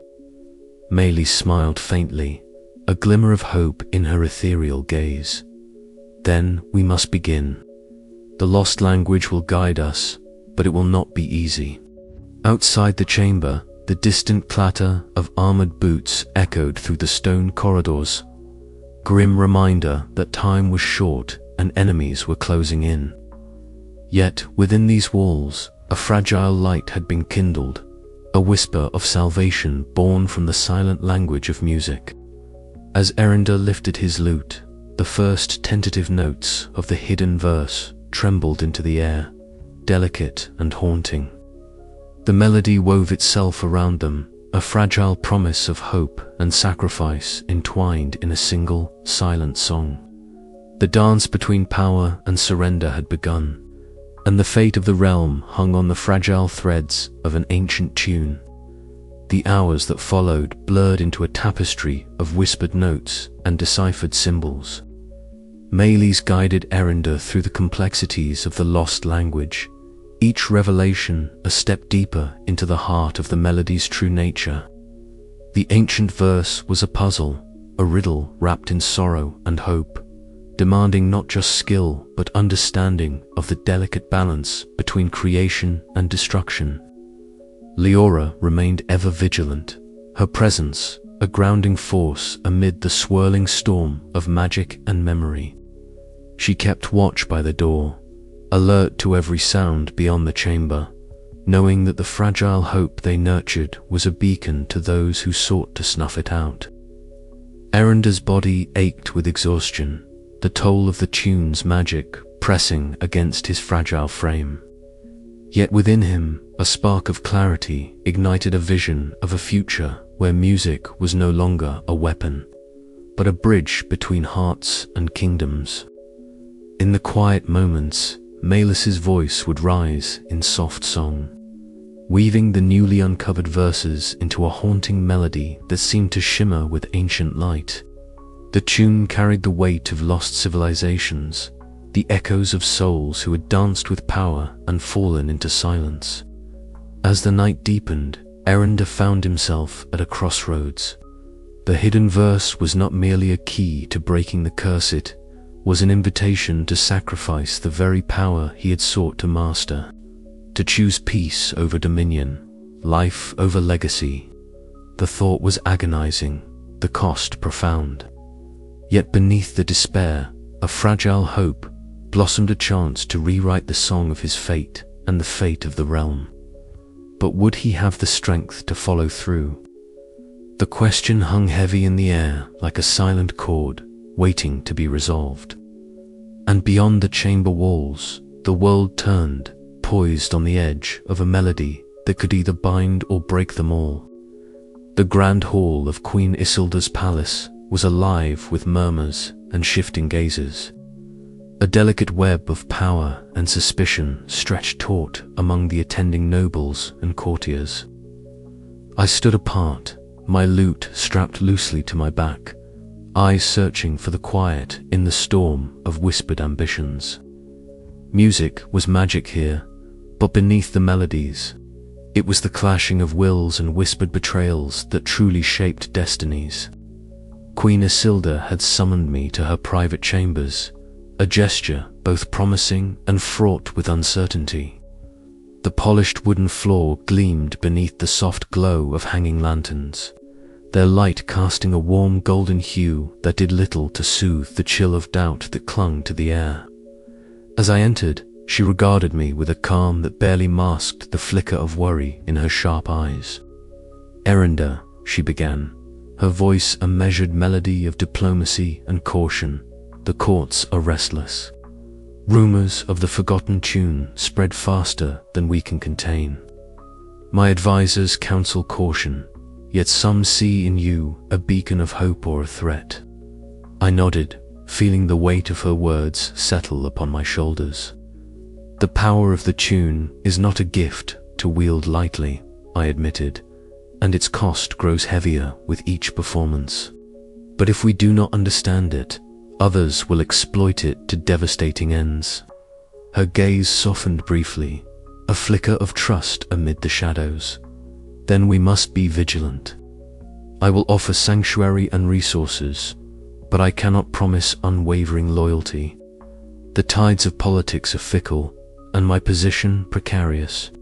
The room seemed to close in around us, the silence thick with unspoken fears. I sensed the fragility of our alliance as keenly as the faint tremor in her voice. Trust was a currency more rare and precious than gold in these halls. Outside, Leora was a steadfast sentinel, her keen green eyes scanning every corridor, every shadow. She moved with the grace of a warrior tempered by years of hard-earned wisdom, unyielding in her determination to protect me. Her presence was a bomb against the rising tide of paranoia that threatened to consume me. When I caught her glance, steady and reassuring, I felt the first flicker of courage. Yet even as I found solace in her loyalty, the palace's labyrinthine passages teemed with secrets. Jovan, once trusted among my circle, slipped silently through the shadows, clutching missives that spelled betrayal. His duplicity was a knife at my back, a stark reminder that enemies lurked not only beyond the palace walls, but within the very heart of those I called allies. That night, I returned to my chambers, the flickering candlelight casting trembling shadows across the ancient manuscripts I had painstakingly collected. The delicate script of the lost language wove across the pages like a fragile tapestry, each symbol a key to understanding the melody's true power and peril. My fingers traced the faded ink, but exhaustion dulled their touch, and the weight of responsibility pressed heavily upon my chest. I knew that to safeguard the forgotten tune, I must navigate this treacherous dance of alliances and conspiracies with care. Every word spoken, every gesture made, could tip the balance between salvation and ruin. The music that once brought me solace now bound me in chains of suspicion and fear. As dawn broke beyond the palace windows, casting pale light across the city, I steeled myself for the challenges ahead. The courts whispered their secrets, and I must listen with a wary heart, guarding not only the melody, but the fragile trust that remained. The game had grown more dangerous, and the stakes higher than ever. But within the tangled shadows, a single truth remained clear. The forgotten tune was more than a weapon or a curse. It was a reflection of the very fate we all shared, woven in harmonies of power, sacrifice, and the fragile hope of redemption. And in this moment of uncertainty, I vowed to protect that hope, even as the conspiracies closed in around me. Yet, as I prepared to face the shifting allegiances and veiled threats, a quiet question echoed in the back of my mind. How long could trust endure in a world where every note carried the weight of betrayal? The answer was a melody yet unsung, and I would have to find it before the silence consumed us all. The night stretched on, heavy with possibility and peril, and I felt the first tremors of the storm to come. The tune's shadows deepened, and the chord's conspiracies whispered their dark refrain, one that I must learn to master or be swallowed by the silence forever. I closed the ancient tome, the script blurring in my weary eyes, and whispered softly, "May the music guide us all, even in the face of darkness." Outside, the city stirred, unaware of the fragile balance teetering on the edge of ruin. And within me, the haunting melody of the forgotten tune pulsed, a reminder that in this world of music and magic, every note mattered, and every choice echoed through eternity. The game was far from over, and I, Eryndor, bard and bearer of the forgotten tune, stood at the heart of its unfolding symphony. The room around me was silent except for the faint crackle of the dying fire. Shadows flickered on the walls, stretching and contracting like the pulse of a restless heart. I sat alone, my fingers tracing absent patterns on the worn wood of my lute, the familiar grooves grounding me amidst the storm of memories swirling in my mind. The forgotten tune hummed at the edges of my thoughts, haunting refrain I could never fully escape.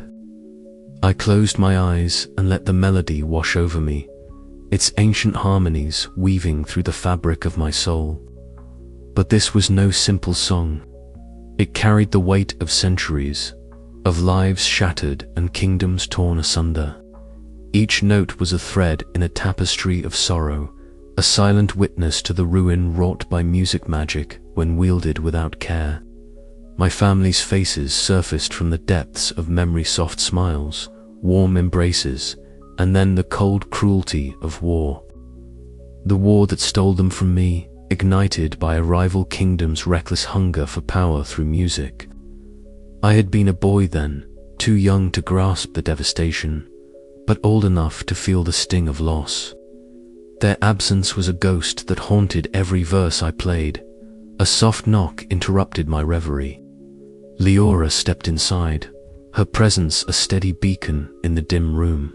Her auburn hair caught the firelight, braided neatly as always, and her keen green eyes held a quiet concern. She moved with the grace of a seasoned warrior, but beneath her stern exterior was a heart fierce in loyalty. "You've been distant," she said softly, setting down a small cup of herbal tea on the table beside me. The scent of pine and chamomile filled the air, a balm for frayed nerves. I managed a faint smile. The tune, it weighs heavier than ever. I hear their voices in it, my family, those lost in the wars. It's as if the melody itself mourns with me. Leora nodded, sitting beside me, her hand resting briefly on my shoulder. "You carry their memory with you, Eryndor, but you are not alone in this. We will face the darkness together." Her words offered some comfort, but the ache inside me remained. I reached into my lute's case and retrieved a faded sketchier portrait of my family, drawn by my mother's delicate hand before the world fell apart. The paper was yellowed and frayed, the edges curled and stained with time. I traced their faces, feeling the sharp pang of absence. "They never wanted this," I whispered. "No one did. Yet here I stand, wielding the very power that doomed them." Leora's eyes darkened with shared pain. "But you also hold the hope to change that fate. The tune's curse need not be its end." I looked up, meeting her steadfast gaze. The weight of legacy pressed upon me like a mountain, yet within it flickered a fragile flame of determination. The melody was no longer just a weapon or a curse, it was a burden I had vowed to bear, for their sake and for the realm. Later, I stepped onto the balcony, the cool night air brushing against my pale skin. The kingdom lay quiet beneath the silver glow of the moon, its distant lights like scattered stars. Somewhere in the distance, faint strains of music drifted on the wind, a reminder that magic still breathed in the world, fragile and alive. I took a deep breath, the cold air filling my lungs, steadying my racing heart. The tune's haunting power was a constant companion, but so was the knowledge that I must master it, lest it master me. The path ahead was shrouded in uncertainty and pain, but I could no longer turn away. For in the silence between the notes, I heard a call to face the darkness, to embrace the sacrifice, and to seek redemption not through dominion, but through understanding. The bard who once sought only power now bore the weight of a legacy that demanded more. And so, with the night as my witness, I began to write the next stanza of my life's song. Each breath a fragile note in a melody that would either save us all or silence me forever. But the song was far from over. The sun hung low over the bustling courtyard, casting long shadows that wove like silent witnesses through the gathered crowd. Market stalls had given way to an impromptu arena, a circle of rough-hewn stone blocks forming a stage where bards and nobles alike converged, their murmurs thick with anticipation. Talon stood at the center, his fingers lightly caressing the strings of his lute, the polished wood gleaming under the fading light. His eyes, sharp and gleaming with ambition, scanned the crowd with a cocky confidence that grated against the simmering unease in my chest. I could feel the weight of every gaze pinned to me, as if the very air awaited my response. Behind the scenes, the shadows embraced me like a cold cloak. My fingers hovered uncertainly over my lute strings, the familiar tremble of weariness and dread creeping up my arms. Leora's presence was a steady anchor. Her hand settled firmly on my shoulder, her keen green eyes burning with fierce resolve. "You've faced worse, Eryndor," she whispered, voice low but unwavering. "This is just another song to master." I drew a ragged breath, nodding silently. She was right, as always. The forgotten tune was no mere melody. It was a dance with fate itself, a razor's edge between dominion and destruction. Talon's gambit was clear, to force me into the open, to test my grip on a power that gnawed at my very life. The crowd hushed as I stepped into the sunlight, the late afternoon casting a warm glow that belied the chill tightening in my chest. Talon smiled, a flash of white teeth against the shadows of his restless eyes. Without a word, he began a flourish of notes, sharp and aggressive, slicing through the murmurs like a knife. His fingers danced expertly, weaving a tapestry of sound that sought to dominate, to unsettle. I responded with a softer cadence, the haunting harmonies of the forgotten tune rising like a tide beneath the surface.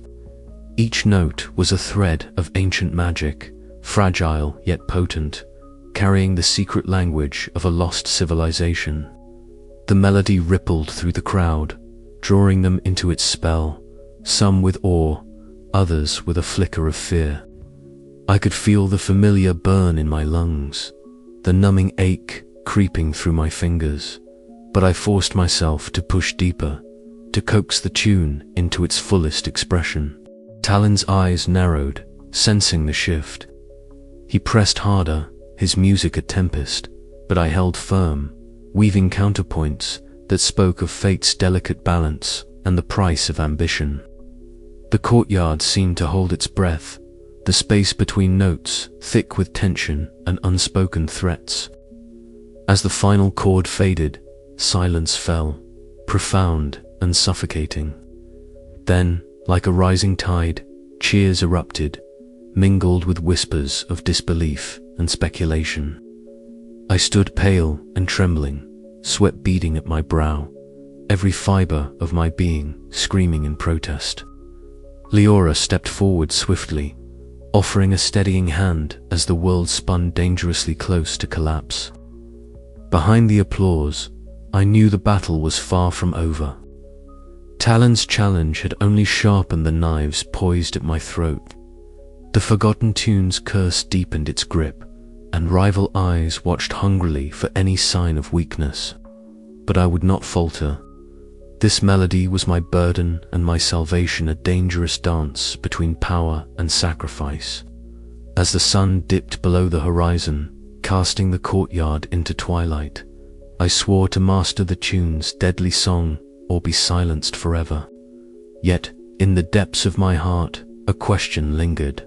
How long could I hold on to this fragile thread before the music claimed me entirely? The gambit was set. The fire sputtered low in the hearth, its amber glow barely reaching the corners of the chamber where shadows clung like old regrets. I sat across from Leora, the weight of the forgotten tune pressing on my chest, heavier than ever. Her green eyes, usually so sharp and unyielding, were softened now, clouded with something I had never seen before: regret. Yes, but also a fierce determination. "You carry more than just the tune, Eryndor," she said quietly, her voice steady but laced with an undercurrent of pain. "There's a burden in your soul that I've only just begun to understand." I nodded, feeling the truth of her words settle in the silence between us. The melodies I played haunted me, each note a thread pulling me closer to an edge I could scarcely see but felt in every aching breath. Yet here was Leora, steadfast as ever, refusing to let me fall alone. She leaned forward, her expression resolute. "I must tell you something," she whispered, as if the walls themselves might betray her confession. "A failure I've carried for years. It cost lives, comrades I was sworn to protect. I thought I could bury it, but it festers still.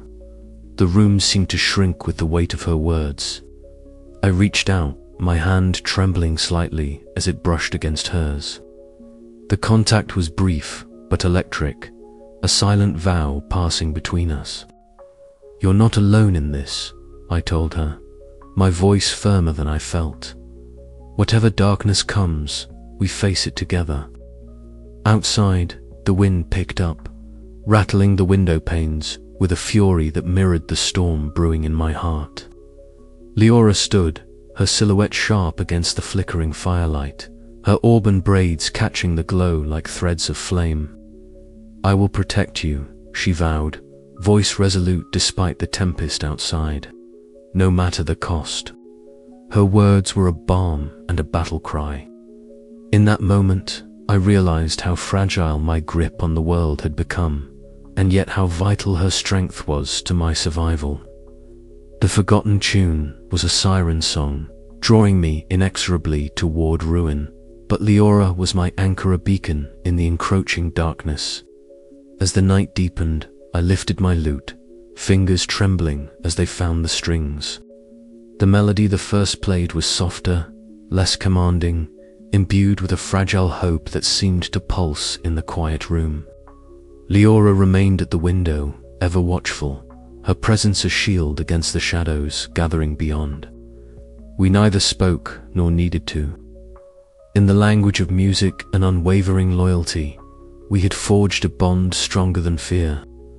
The path ahead was uncertain, fraught with peril and sacrifice, but for the first time in what felt like an eternity, I believed we might endure. The storm outside raged on, but inside that small chamber, a different kind of fire burned, a promise of friendship, resolve, and the unyielding courage to face the melody's deadly dance together. And as the last notes faded into the night, I knew the fight was far from over. But with Leora by my side, I was no longer alone in the darkness.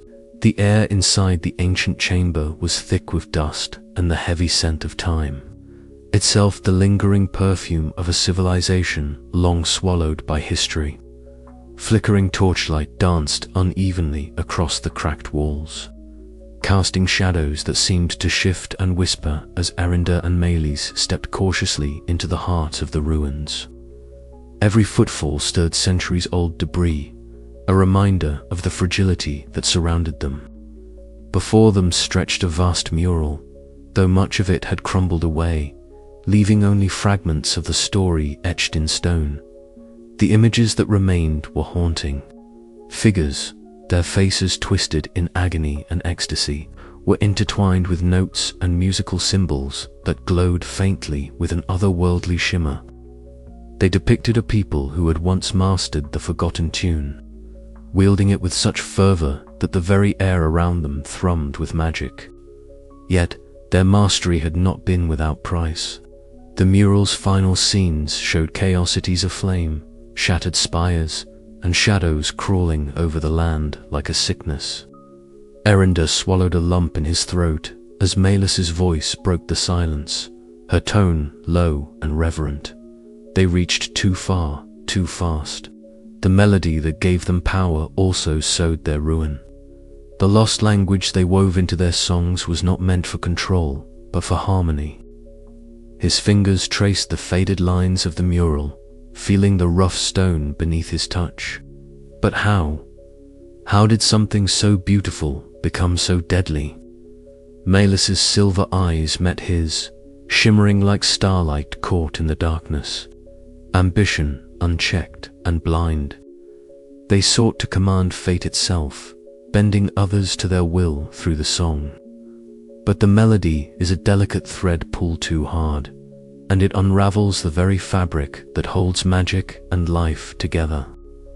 A sudden chill swept through the chamber, and Eryndor shivered despite the heavy cloak wrapped around him. The weight of the revelation settled heavily on his shoulders. This was no longer a mere curiosity, no longer a distant legend. It was a dire warning carved in stone, a fate he might share if he continued down the path he walked. Outside, Leora stood sentinel beneath the night sky, her keen green eyes scanning the horizon. The silence around her was unnatural, broken only by the faintest echo of a harmonic chant carried on the wind, an ancient song that seemed both comforting and ominous. Her grip tightened on the hilt of her blade, muscles coiled in readiness. The dangers surrounding the forgotten tune were not just relics of the past, they were alive and waiting. Back inside, Eryndor bent over an inscription carved alongside the mural's images.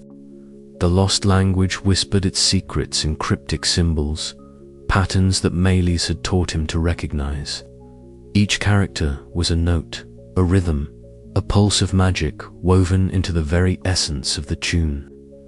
As he deciphered the warnings, phrases of sacrifice, balance, and ruin, the gravity of his burden deepened. "This language," Eryndor murmured, "it's more fragile than I imagined. One misstep, one wrong note, and everything could fall apart." Melis nodded solemnly. "It is the melody's true curse and its greatest gift. To wield it is to dance on the edge of silence and destruction." The night deepened as they made camp beneath the stars, the ruins silent sentinels around them. The flickering campfire cast warm light onto their faces, illuminating the weariness and resolve that mingled in their eyes. Leora joined them, her presence a steady anchor amid the swirling uncertainties. Around the fire, their voices softened to whispers as they shared reflections on ambition and downfall. The lessons of the vanished civilization resonated deeply, a somber refrain that echoed their own struggles. "Power demands a price," Leora said quietly, "but it is not always the price we expect. Sometimes it is the cost of our own humanity." Eryndor looked into the dancing flames, the shadows playing across his pale features. "I fear that if I keep playing the tune, I will lose more than strength. I might lose myself entirely." Melis placed a gentle hand on his shoulder. "Then you must choose what kind of song you wish to sing. One of domination and ruin, or one of balance and hope." The night stretched on, the stars above bearing silent witness to their vow.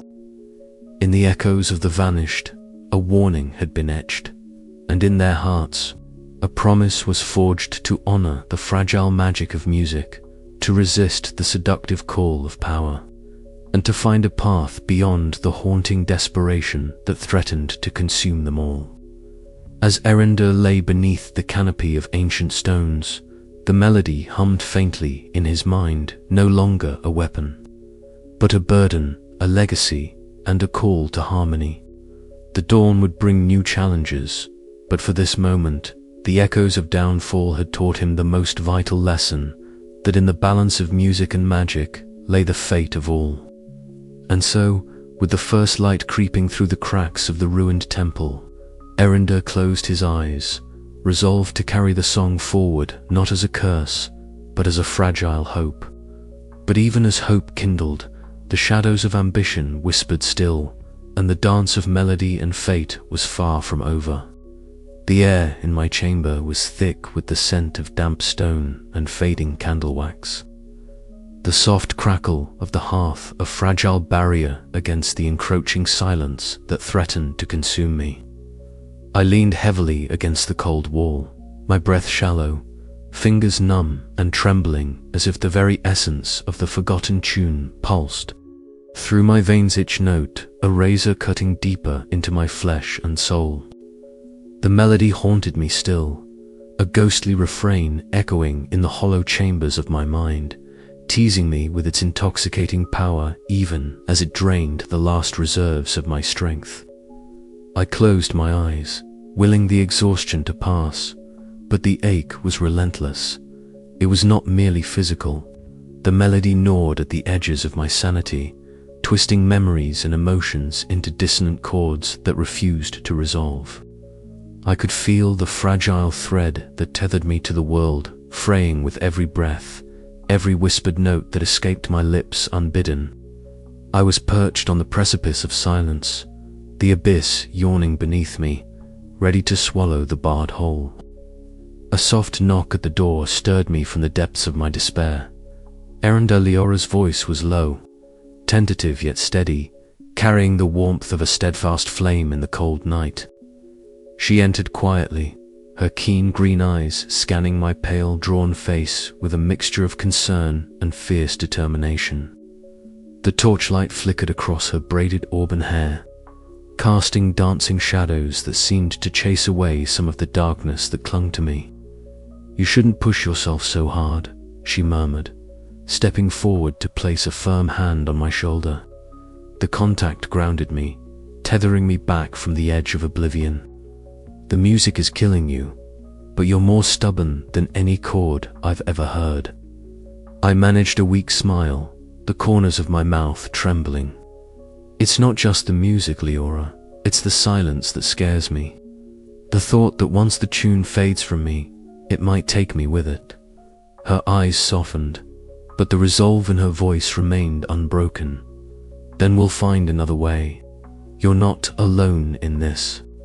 The days that followed blurred into a tapestry of fevered rehearsals and restless nights. Each attempt to coax the forbidden melody from my lute sent fresh waves of pain through my body, but also brought fleeting glimpses of the tune's vast potential. Its ancient harmonies whispered secrets of fate and free will, weaving invisible threads that pulled at the hearts of kings and commoners alike. Yet, with every performance, I felt the melody's curse tighten its grip, a noose of sound that strangled my vitality. In the midst of this torment, Melis appeared like a silver spectre, her presence both ethereal and grounding. She led me to a dimly lit chamber lined with scrolls and relics from a civilization long vanished beneath the sands of time. Her eyes, shimmering with starlight, held a knowledge that both comforted and unnerved me. "The lost language within the tune is fragile," she whispered, tracing a delicate finger along an ancient manuscript. "It is a double-edged sword, power intertwined with sacrifice. But there is a fragment, a verse that may undo the curse." Hope flickered in my chest, fragile and tentative. "What must I give in return?" Her gaze was somber. "More than you may be willing to surrender. The cost is great, and the path perilous."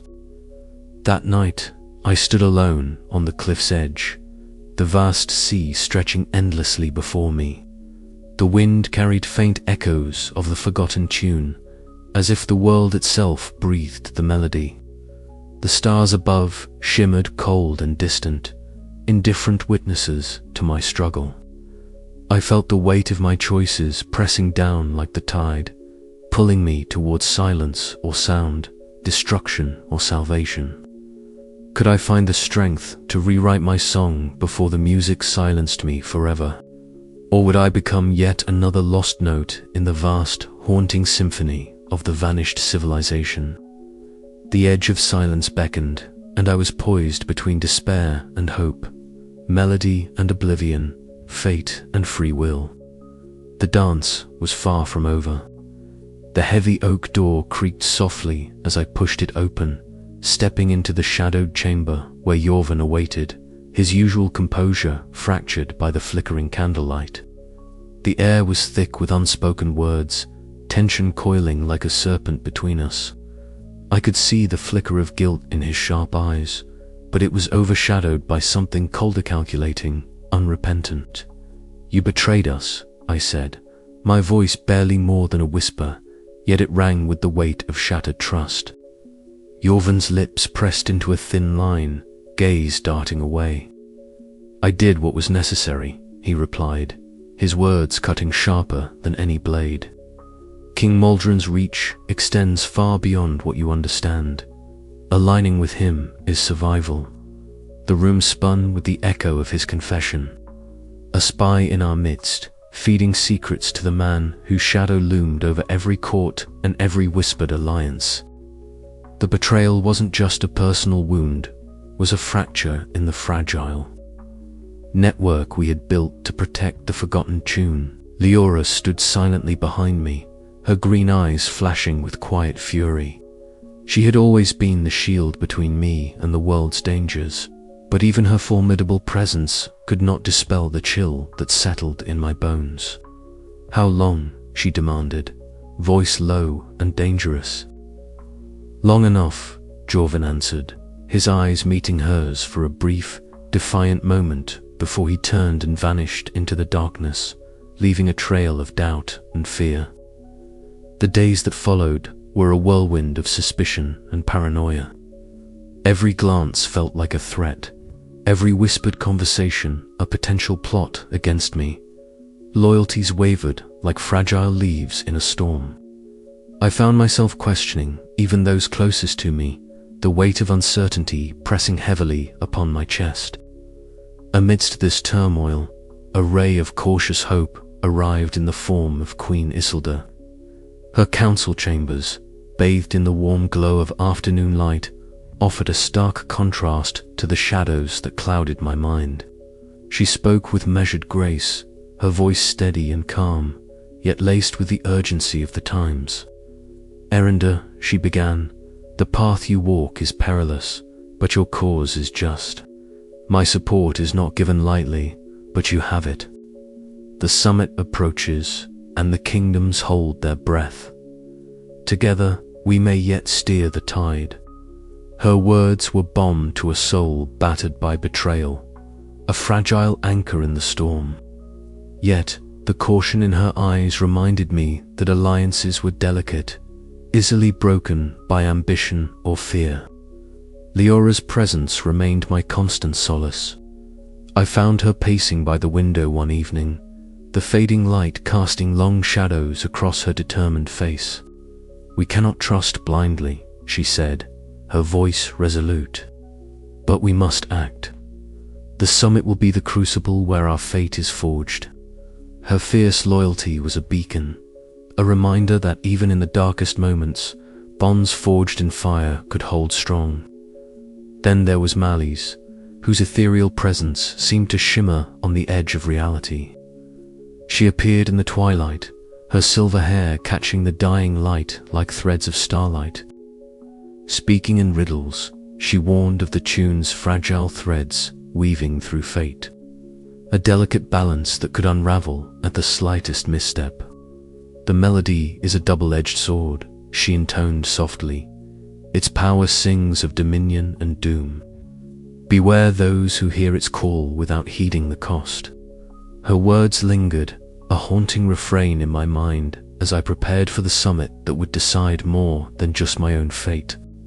The betrayal of Jorvin had shattered the sanctuary I had tried to build around myself, exposing the precariousness of trust in a world where power was a melody sung in shadows and whispers. Yet, amidst the fractures, the cautious alliance with Queen Isildur and the unwavering loyalty of Leora offered threads of hope. As the summit drew near, I steeled myself against the storm. The forgotten tune pulsed within me, a dangerous heartbeat marking the rhythm of a game where allies and enemies danced a treacherous waltz. The question remained, could I protect the fragile magic I wielded when the line between friend and foe blurred like notes fading into silence? The stage was set, and the world would soon listen to the song that could bind or break us all. But as the shadows lengthened and the whispered conspiracies thickened, I knew one thing for certain: the melody's true power was yet to be revealed, and the cost of its secrets might be higher than any of us dared imagine. And so I waited, the haunting desperation of the forgotten tune echoing in my veins, as the world held its breath for the music that would decide our fate. The chamber was a cathedral of ambition and whispered fears. Vast tapestries hung like silent witnesses from the towering walls, their woven threads shimmering faintly in the light of countless chandeliers. Each banner bore the sigil of a kingdom: lions, eagles, serpents, and ancient runes draped solemnly, yet vibrant with the promises and grudges of their bearers. The air hung thick with the scent of polished wood, beeswax, and the faintest trace of jasmine perfumed by the queens and courtiers who had gathered. Murmurs rippled through the crowd like the first notes of an expectant symphony, voices hushed yet charged with wary curiosity. I stood just beyond the heavy velvet curtain, my fingers brushing nervously over the strings of my lute. The wood was cool beneath my touch, familiar yet foreign in this moment of looming reckoning. Breathing in the scent of resin and old leather, I let my eyes close briefly, tasting the weight of the moment on my tongue. This was no mere performance. It was a gamble with fate itself. The summit was a crucible, a gathering where power, fear, and ambition collided. Every ruler present sought advantage, some with eager hunger, others with cautious calculation. Their eyes, sharp and unyielding, would watch me as I summoned the forgotten tuna melody that had whispered through the ages but never been wielded so openly before. With each note, I risked unraveling the fragile threads that bound the realms together, and with each breath, the melody threatened to consume what little strength I had left. Behind me, a soft rustle betrayed Leora's presence. Her steadying hand brushed briefly against my shoulder, grounding me. "Remember," she murmured, "you are more than the tune." I nodded, swallowing the lump of fear that threatened to choke me. Beyond the curtain, the hall was packed kings and queens, lords and ladies, spies and soldiers, all present in this grand theater of power. The buzz of whispered conversations faded as the herald stepped forward, his voice ringing clearly through the chamber. "Lords and ladies, kings and queens, we gather in the shadow of uncertain times. Today, the bard Eryndor will perform a melody long lost to our age, a tune said to hold the power over kings themselves. Let all bear witness to the song that may shape our futures." A hush fell like a blanket. I stepped into the center of the hall, the polished floor cool beneath my feet, the eyes of the realm fixed upon me, some burning with hope, others glinting with suspicion or malice. My heart pounded a relentless drumbeat in my chest as I lifted my lute, fingers poised to unleash the first notes. King Maldron sat at the head of the gathering, his broad shoulders squared beneath a dark robe embroidered with iron motifs. His twisted crown caught the light, casting jagged shadows across his scarred face. His gaze pierced through me, a challenge and a threat wrapped into one. His ambition was as palpable as the air in the room, a suffocating presence that pressed against my skin. Taking a deep breath, I began. The first notes slipped from my fingers, delicate threads weaving through the silence. The forgotten tune rose, a haunting melody of ancient harmonies, each note a step deeper into the lost language of power. The air seemed to shift, vibrating with unseen currents, stirring the hearts of all who listened. Gasps and murmurs echoed as the melody wrapped round the assembled lords and ladies, binding them in fragile threads of influence. I could feel the strain in my arms, the sharp bite of exhaustion crawling beneath my skin. But the tune demanded sacrifice, and I was caught in its relentless dance. Queen Isildur's eyes shimmered with cautious hope, her fingers clutching a delicate handkerchief. Leora stood close by, her expression taut with concern yet fierce in her determination to shield me. Malice's silver gaze seemed to pierce the veil between past and present, her whispered riddles echoing in my mind. The melody grew stronger, a tide rising and crashing within the hall. Tension thickened, and I caught a flicker of movement near the shadows, the ever-watchful Talon. His rivalry, a constant undercurrent, threatening to unravel me. As the final notes lingered, a silence heavier than any applause fell. The kings exchanged glances, their ambitions weighed and measured in a heartbeat. I lowered my lute, breath ragged but spirit unbroken. The summit's overture was complete, But the symphony was far from over. In this chamber of power and peril, the forgotten tune had found its voice once more, and with it, a future poised on the edge of a blade. I stepped back into the shadows, the echoes of the melody still humming through my veins. The path ahead was uncertain, the cost yet unknown. But one truth was clear: the fate of kingdoms, the balance of magic, and the very song of the world now rested in my hands. And as the doors closed behind me, sealing the summit's secrets within, I whispered to the silent strings, "Let the dance begin." The great hall was a cavern of shadows and whispered anticipation, its vaulted ceiling lost in darkness, lit only by flickering torches that cast trembling pools of firelight over the assembled kings and lords. My fingers trembled slightly as I stepped forward, the weight of their gazes pressing against my skin like a tangible force. The forgotten tune, that ancient, deadly melody, lay just beneath my fingertips, ready to unfurl its power once more. I closed my eyes briefly, drawing a breath that tasted of iron and old regrets, then set my lute across my knees. The first note slipped from the strings like a sigh, fragile and hesitant, threading its way through the heavy air of the chamber. A shiver ran down my spine, the melody's lost language stirring ancient echoes deep within me. Around me, the murmurs ceased. The room stilled as the music wove itself into existence. The notes swirled like a mist, curling around stone columns and draping the faces of kings with a spectral veil. I felt the subtle shift beneath the surface, the bending of wills, the soft unraveling of defenses. The melody was a dance, a dangerous choreography between power and sacrifice, and I was both its dancer and its prisoner. King Maldron sat at the far end of the hall, his presence looming like a storm cloud. His twisted iron crown caught the torchlight, throwing sharp glints across the scar that marred his cheek. His eyes, sharp and unyielding, burned with a mixture of envy and fury as the tune wrapped its fingers around his mind. I could feel the silent war raging behind those cold eyes, the hunger for control, the fear that drove him to dark alliances, the desperation that had made him the tyrant he was now. The music reached into him, and I sensed his resolve falter, if only for a heartbeat.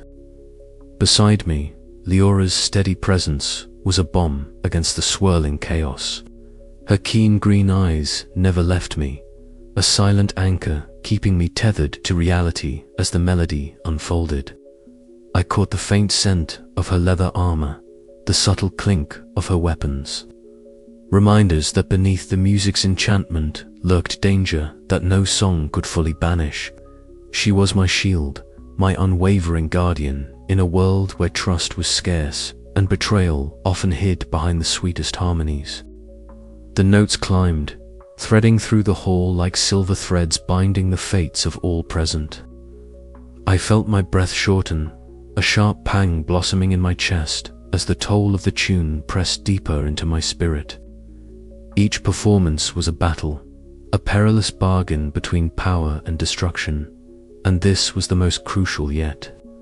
The air thrummed with tension as the kings leaned forward, their wills bending subtly, caught in the web of ancient harmonies. I saw the flicker of doubt in Queen Issildar's eyes, the cautious hope mingling with fear. She was a rare ally, one who saw not just the power but the peril, and it steadied me to know she stood with me, if only tentatively. Meleys watched from the shadows, her silver hair and starlit eyes reflecting the haunting beauty of the moment. Her presence was a reminder of the vanished civilization whose fate was a dire warning etched into every note I played. The lost language of the tune was fragile and dangerous, a double-edged sword wielded through melody. I could almost hear her whispered riddles weaving through the music, urging caution even as ambition pushed me forward. As the crescendo neared, the hall seemed to hold its breath. The melody surged, a wave of power that rippled through the gathered lords and kings, binding them in a delicate dance of influence and dread. I was the conductor of their fates, the invisible thread pulling on the strings of kingdoms. But I was also the one caught in the tune's deadly embrace, each note draining life and hope in equal measure. The dance was intoxicating and ruinous, a song of dominion that promised glory at the expense of ruin. The final chord hung in the air, a shimmering echo that trembled with unspoken promises and threats. Silence fell like a shroud, broken only by the quiet gasps and shifting of the court. The kings looked to one another, uncertain, their wills subtly entwined, yet fragile as spun glass. I lowered my lute slowly, feeling the familiar ache spread through my limbs, the creeping exhaustion that whispered of the price yet to come. King Maldron's sharp eyes locked with mine across the hall.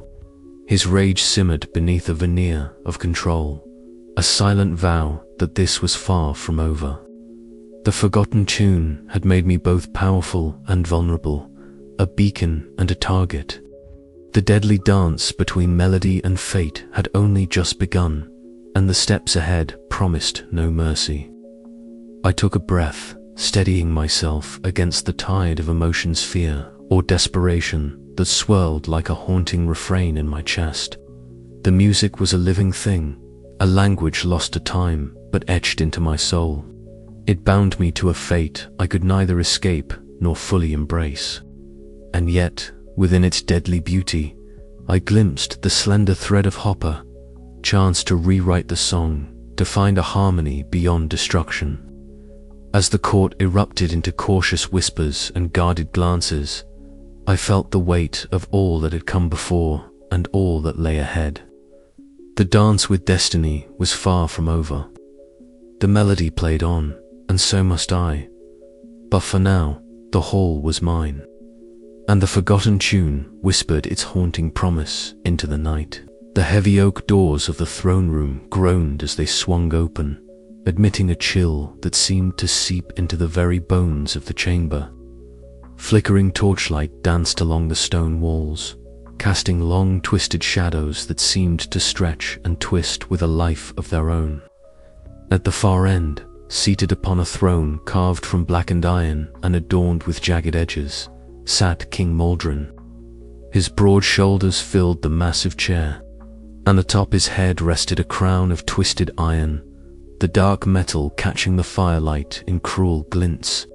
A deep scar cut across his left cheek, a jagged reminder of battles both physical and political. His sharp eyes, cold and calculating, fixed upon me as I stepped into the room. Lute strapped across my back, heart pounding with a mixture of fear and unyielding determination. Leora was at my side, a silent sentinel. Her tall frame and braided auburn hair were unmistakable even in the dim light. Her keen green eyes never wavered, shielding me from the crushing weight of Maldron's gaze. The elite guards flanking the throne were statues of menace, themselves armored, expressionless, and poised to strike at a moment's notice. Eryndor Maldron's voice was low and smooth, yet it carried the unmistakable edge of a blade. You tread dangerous ground, wielding a power you barely comprehend. The forgotten tune is no trifle for a wandering bard. I swallowed, feeling the tune's haunting melody stir faintly within me, a siren call laced with both promise and peril. I comprehend more than you believe, I replied evenly, meeting his gaze. And I intend to ensure that power serves the realm's balance, not your ambition. A cold smile twisted Maldron's lips. Balance. You speak of balance while bending kings to your will. Power corrupts, Eryndor, and absolute power corrupts absolutely. Before I could respond, a shadow shifted near the entrance. Yorvan, the man I once trusted, now revealed as Maldron's spy, stepped forward with an unsettling calm. His furtive eyes darted between us, betraying the duplicity that had festered beneath his surface. The king's reach extends further than you imagine. Your allies are fewer than you think. Leora's hand moved to the hilt of her dagger, her stance protective and unyielding. You speak falsely, Jorvin. Your treachery ends here. Maldron's laughter was a dry rasp. Your loyalty is admirable, but misplaced. The tune's power will be mine, and through it, I will restore order to this fractured land of an, if it means crushing those who stand in my way. The words hung heavy, a poison that seeped into the marrow of the room. I felt the weight of the forgotten tune pressing against my ribs, its melody a double-edged sword capable of commanding kings, but exacting a devastating toll with every note. Steeling myself, I stepped forward. Then we are at an impasse. I will not let you wield this power to sow tyranny. Maldron's eyes gleamed with menace. We shall see, Bard. The coming days will test your resolve, in your very life. As the meeting dissolved into tense silence, I exchanged a glance with Leora. Her fierce loyalty was a beacon in the encroaching darkness, but even her strength could not shield me from the storm gathering beyond these walls. Later, as I stood by a narrow window overlooking the castle's ramparts, a distant thunderclap rolled across the sky. The storm mirrored the turmoil within me, the tangled threads of melody and fate winding tighter with every breath. The forgotten tune whispered in my mind, a haunting refrain that promised dominion but threatened ruin. Could I withstand the shadow of the crown, the ruthless ambition of a king, and the deadly price of the music I bore? The answer was uncertain, but the path was clear. I would face the darkness head-on, even if it meant dancing on the edge of oblivion. The crown's shadow loomed large, but my song was not yet silenced. The flicker of torchlight played across the polished stone floor as guards moved silently through the corridors, their armor clinking softly. Each step echoed with a sense of impending confrontation. Leora's presence was a steadying force, the steady rhythm to the discordant melody that played inside my mind. Her green eyes held a mix of concern and fierce determination as we spoke in hushed tones, strategizing our next moves. Maldron's reach is extensive, she said quietly, but there are fractures in his alliances. We must find those cracks and pry them open before he tightens his grip. I nodded, feeling the weight of responsibility settle more heavily on my shoulders. The forgotten tune pulsed beneath my skin, a constant reminder of the power at my fingertips and the price it demanded. Suddenly, a soft tapping drew our attention. Jorvin appeared at the threshold, his usual confidence replaced by a wary tension. His eyes flicked nervously around the hall before settling on me. I have information, he whispered, but it comes at a cost. Suspicion flared, but necessity prevailed. I gestured for him to speak. Maldron plans to move against the summit sooner than expected, Jorvin revealed. He's forging alliances with the Shadow Guild's assassins, skilled in silencing dissent. Leora's hand instinctively went to her dagger. We must warn the others. I clenched my fists, the melody thrumming painfully in my chest. The game was changing, and the stakes were higher than ever. The crown's shadow was not just a symbol of Maldron's power. It was a looming threat that could engulf us all. As night deepened, I sat alone with my lute, fingers trembling as they hovered over the strings. The song whispered to me, its notes seductive and deadly. Playing it could sway kings and shape destinies, but each performance drained more of my life, twisting melody and fate into a perilous dance. The choice weighed heavily: yield to the tune's dark promise, or resist and risk losing everything. Outside, the thunder rumbled once more, a grim overture to the battles yet to come. My voice, barely more than a whisper, broke the silence. The crown may cast its shadow, but I will not be its puppet. not yet. And with that, the first tentative notes of the forgotten tune slipped from my lips, fragile yet defiant against the gathering storm. The next days blurred into a whirlwind of whispered meetings, coded letters, and clandestine gatherings. Every encounter was a test of trust, every alliance a fragile thread in a tapestry woven of ambition and fear. Queen Isildur's cautious support provided a glimmer of hope, a sanctuary where music might yet be a force for healing rather than domination. Yet Maldron's shadow loomed ever closer. His elite guard patrolled the borders with ruthless efficiency, and spies lurked in every corner, their eyes and ears hungry for any sign of dissent. One evening, as Leora and I prepared for a secret meeting with potential allies, the air grew thick with tension. The faint strain of the forgotten tune echoed in my mind, urging me onward even as my body ached with exhaustion.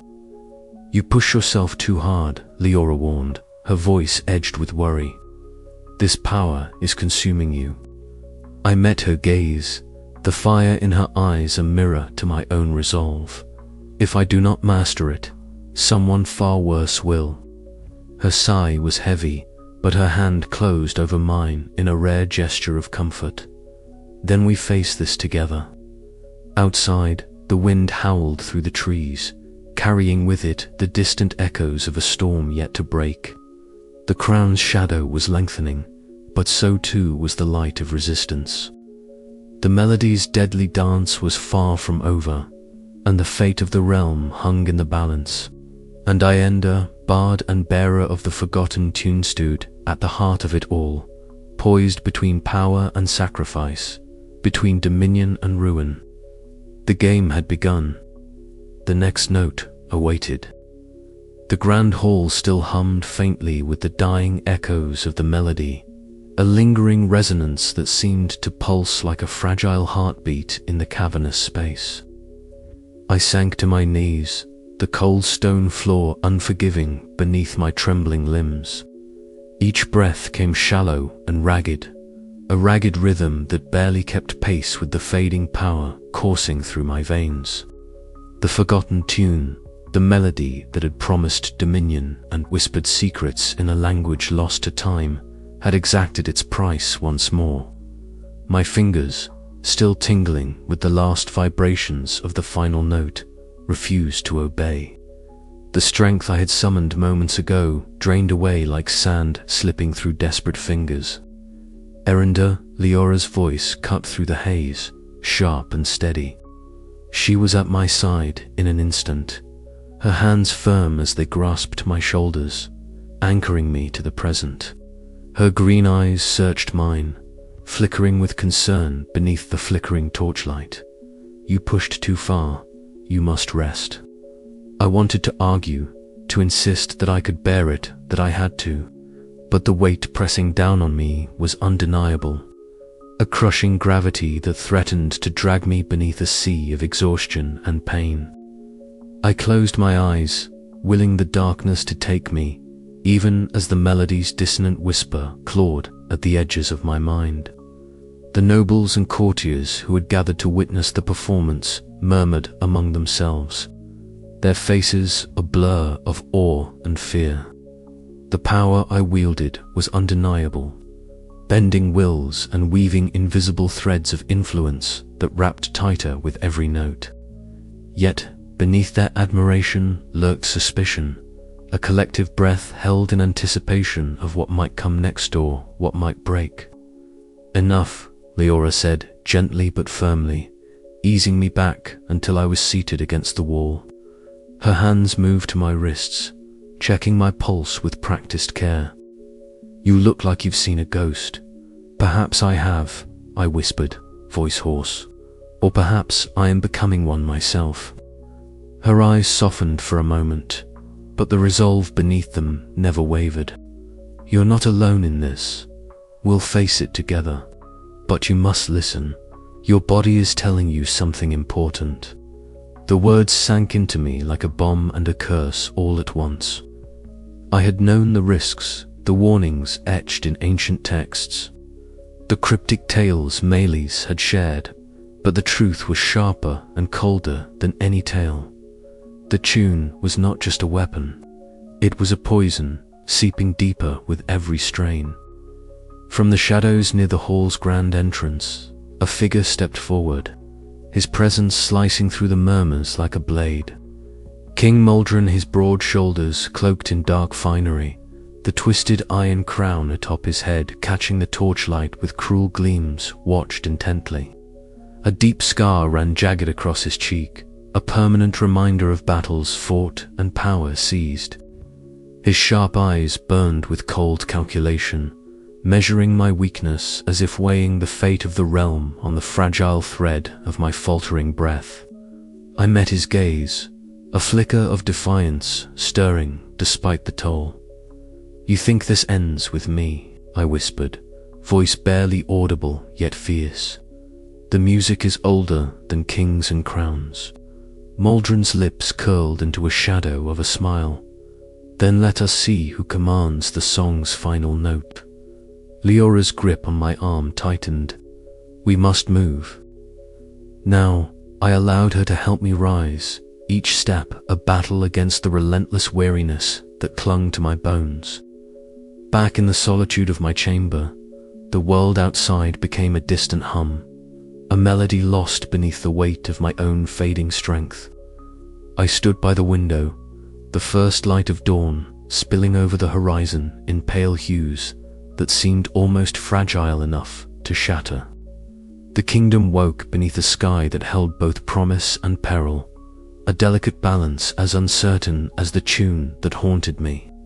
My fingers trembled as they traced the cool glass, the sensation grounding me even as the shadows within threatened to consume. What path lay before me now? The power to command kings was intoxicating, but the cost whispered louder than ever. Could I continue to play this deadly melody and survive? Or was I doomed to become little more than a fading note in a song I no longer controlled? The silence stretched between heartbeats, a fragile pause before the next movement. And in that quiet, I heard the echo of a choice yet to be made, a refrain of sacrifice, of redemption or ruin. The music was not yet finished. Neither was my story. I closed my eyes and breathed in the dawn, gathering what little strength remained. Tomorrow, the dance would begin anew. But tonight, in the fading harmony, I faced the ruinous truth that the song I wielded might be the instrument of my own undoing. And still, I could not stop playing. The chamber was cloaked in shadows. The only light, a flickering flame from a slender candle perched precariously upon an ancient stone pedestal. Dust motes danced lazily in the amber glow, settling over the countless scrolls and relics that crowded the narrow room like silent witnesses to forgotten ages. Meles sat cross-legged upon the cold floor, delicate fingers tracing the intricate patterns of glowing runes inked onto a brittle parchment. Her voice, low and melodic, spun riddles in the lost language, a tongue Eryndor had only begun to grasp. Each syllable vibrated with a subtle power, resonating through the air like the faintest echo of a haunting refrain. Eryndor leaned forward, eyes wide with a mixture of awe and dread. The weight of what he was about to learn pressed heavily upon his chest. "This verse," Meles whispered, "is the key to unraveling the curse that binds the tune to your very life. Yet it demands a price unlike any before." His fingers itched to touch his lute, to summon the melody once more, but fear rooted him in place. What kind of price? Meles's gaze flickered with starlight, serene yet grave. To perform it is to invite sacrifice, a relinquishing of something vital, perhaps even your own essence. The melody will yield its power only if you are willing to pay what it asks. Outside the chamber, the steady footfalls and watchful gaze of Leora kept a vigilant guard. Her auburn braid caught the dim light, and her keen green eyes scanned the corridor, every muscle taut with the tension of anticipation. She knew the dangers lurking beyond the door, spies, assassins, and the insidious reach of King Maldron's will. Yet her loyalty to Eryndor was an unyielding shield, and she would stand sentinel through whatever storm might come. Back within the room, Eryndor's breath caught as he finally reached for his lute. The strings felt cold beneath his fingertips, but as he began to strum the newly revealed verse, the melody unfolded, fragile, intricate, and suffused with a haunting beauty that seemed to pulse with the breath of an ancient magic. The notes wove a tapestry of sound that balanced precariously between hope and despair, a delicate harmony that both beckoned and warned. The room seemed to pulse in rhythm with the music, shadows flickering and twisting as if alive. Eryndor's heart thundered in his ears, the weight of the choice before him threatening to crush his resolve. Each note carried the promise of release from the curse, yet whispered of sacrifice so deep it might drown his very soul. Melis rose slowly, her silver hair shimmering like starlight in the candlelight. She stepped closer, placing a steady hand on Eryndor's trembling shoulder. "The path you choose tonight will bind your fate, power or peace, dominion or surrender." Silence fell as the last note faded into the stillness. The candle flame flickered, casting long shadows that stretched across the worn stone floor. Eryndor met Melis's gaze, searching for guidance, for strength, and perhaps for a sliver of hope. Outside, Leora's grip tightened on the hilt of her sword, sensing the culmination of a journey that had brought them all to this fragile precipice. Whatever choice Eryndor made now would echo through the realms, reshaping destinies and rewriting the song of their world. The secret within the forgotten tune was laid bare, a key to salvation, intertwined with the burden of sacrifice. And as Eryndor prepared to step into the unknown, the haunting melody of fate played on, an eternal refrain that would bind him forever. Eryndor closed his eyes, feeling the weight of the room settle into his bones.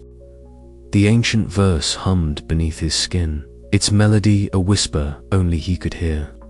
The choice was his alone, and the cost was clear. The power to free himself from the tune's cruel grasp, or the destruction that had claimed so many before. He did not know if he possessed the strength to bear the price.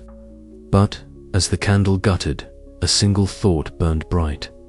The song must not end in silence. With a deep breath, he opened his eyes and raised his lute once more, ready to face whatever lay beyond the secret within. The world blurred at the edges as I drifted in and out of consciousness, the sharp taste of iron thick on my tongue. Dim light filtered through slats in the wooden walls, casting weak beams across the room. My limbs ached in a chorus of pain, every breath a laborious effort. The last memory a flash of steel, a sudden surge of violence. The cruel betrayal that had nearly silenced my song forever rose in my mind like a dark refrain. Leora's voice echoed faintly in the distance, a steady anchor amidst the chaos. "Eryndor, stay with me," she urged softly, brushing damp sweat from my brow.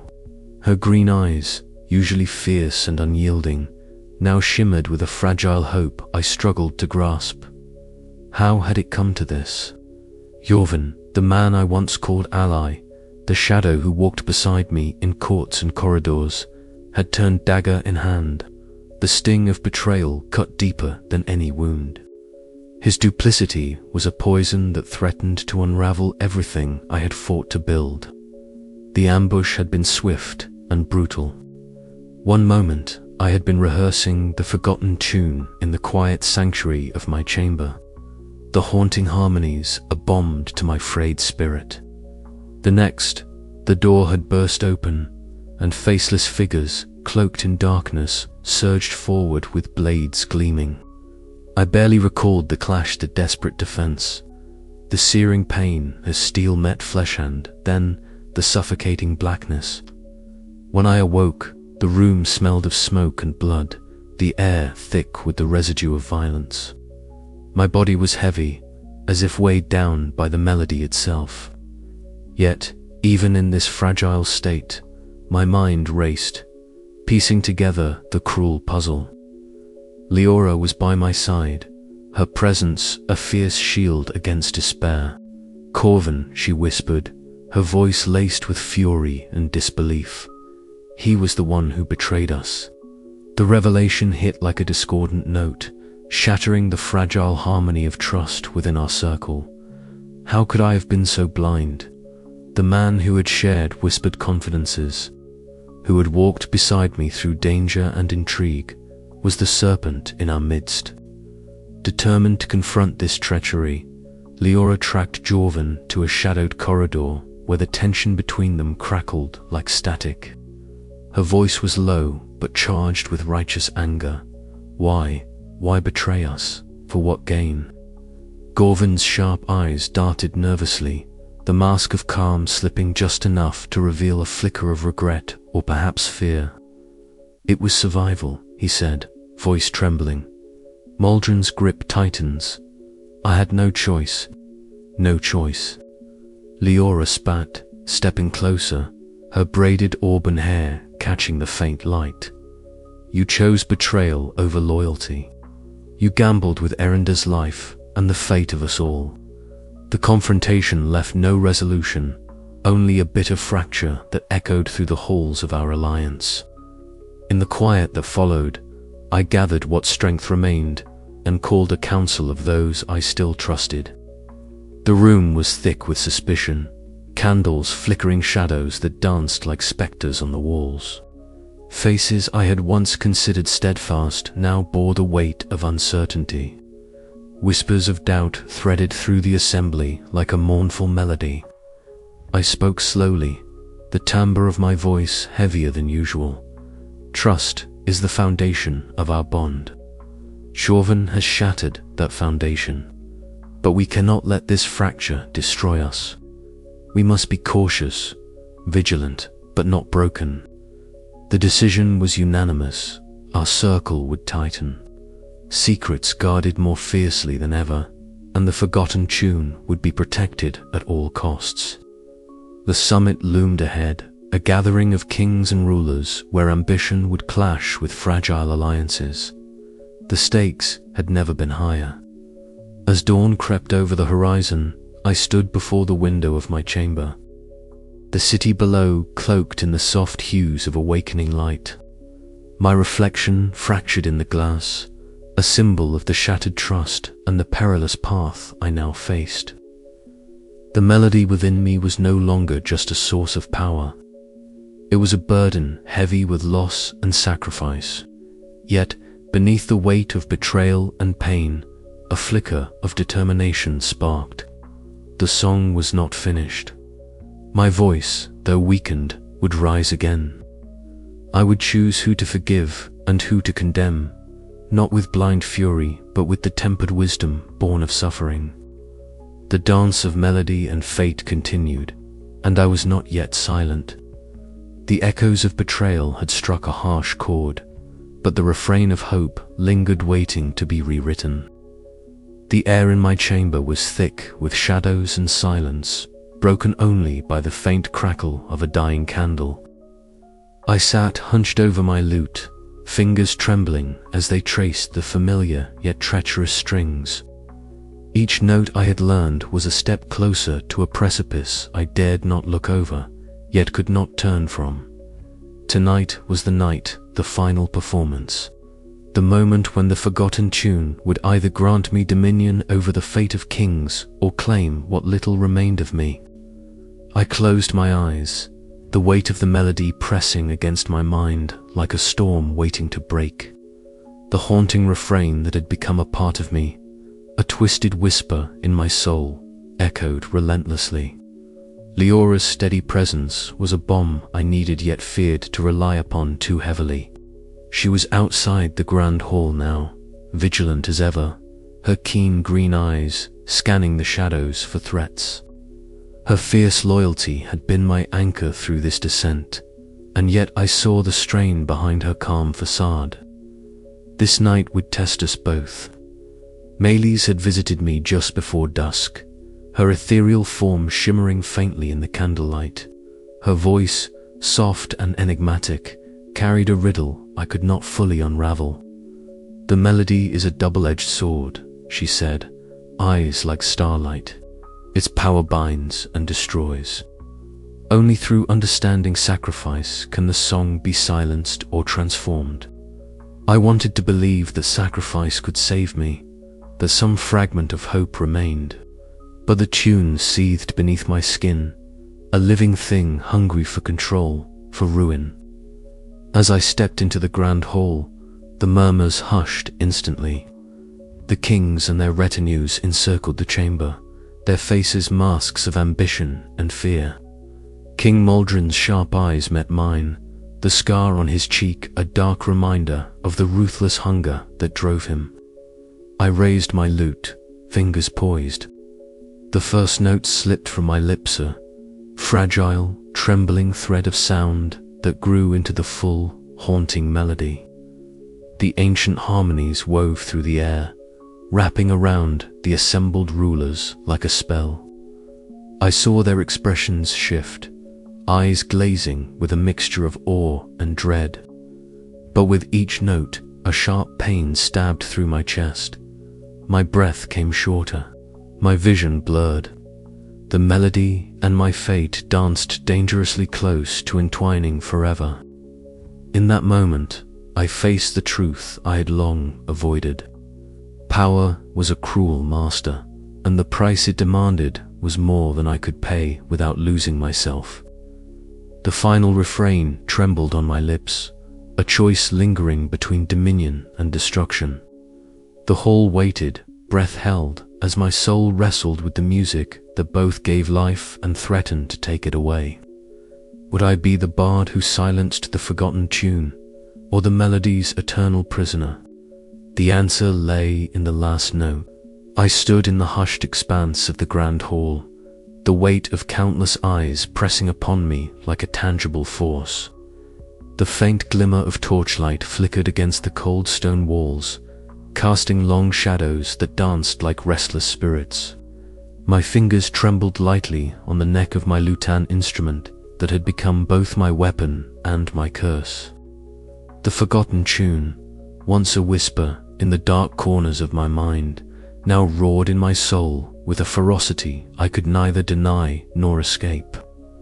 Around me, the assembly of kings and courtiers awaited with bated breath. Their faces were a mosaic of ambition, fear, and curiosity. Among them, King Maldron's gaze burned with a cold hunger, his twisted iron crown catching the light like a dark star. He sat rigid, flanked by his elite guard's silent sentinels of a looming threat. I could feel the shadow of his will reaching for me, eager to claim the power I wielded for its own ruthless ends. Leora stood steadfast at my side, her braided auburn hair a fiery banner of loyalty in the dimness. Her keen green eyes locked onto mine, conveying a fierce determination that steadied my wavering spirit. She needed me to succeed, not for glory, but for survival, for the fragile hope that this nightmare might yet end.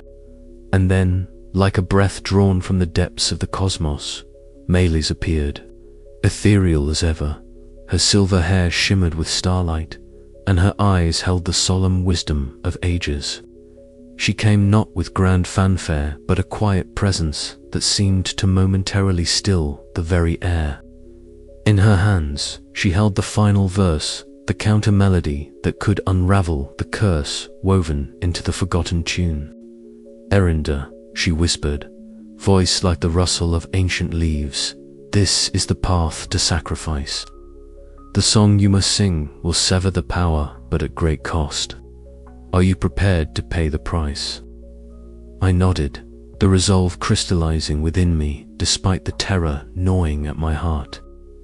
This was the moment I had dreaded and yet hoped for, a chance to break free from the deadly dance of melody and fate. Taking a deep breath, I lifted my lute and began to play. The first notes were tentative, fragile, like the fragile threads of dawn breaking a long night. Slowly, the counter-melody unfurled, a haunting harmony that seeped into every corner of the hall. The ancient language of the vanished civilization whispered through the chords, weaving a tapestry of sacrifice and redemption. As the melody grew, I felt the familiar burn within, an agonizing reminder of the toll each note exacted upon my body. My fingers grew numb, my breath shallow, but I pressed on, driven by the desperation that had become my constant companion. The air thickened with the weight of magic unspooling, the power of the forgotten tune unraveling like a fragile thread pulled taut. I saw King Maldron's expression falter, his cold eyes flickering with a flicker of uncertainty as the chains of control slipped from his grasp. Leora's hand found mine, a silent anchor amid the storm. Her presence was a bomb, steadying me as the crescendo of the song reached its peak. And then, with a final, shattering chord, the melody broke silent, broken, and still. A profound silence followed, heavy as a shroud.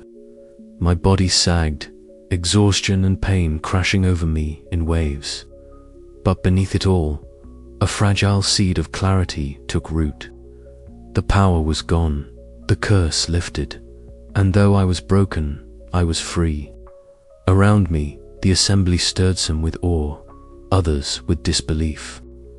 King Maldron's throne sat empty of the darkness that had once consumed it. The fragile balance of music and magic, so long threatened, had found a moment of reprieve. Leora helped me to my feet, her eyes shining with unshed tears of relief. Melis smiled faintly, a light of hope in her silver gaze. "The song ends," she said softly, "but its legacy will live on. In your sacrifice, a new melody begins." I looked out at the faces before Mirula's rivals, friends, and foes alike, and knew that this was not the end but a beginning.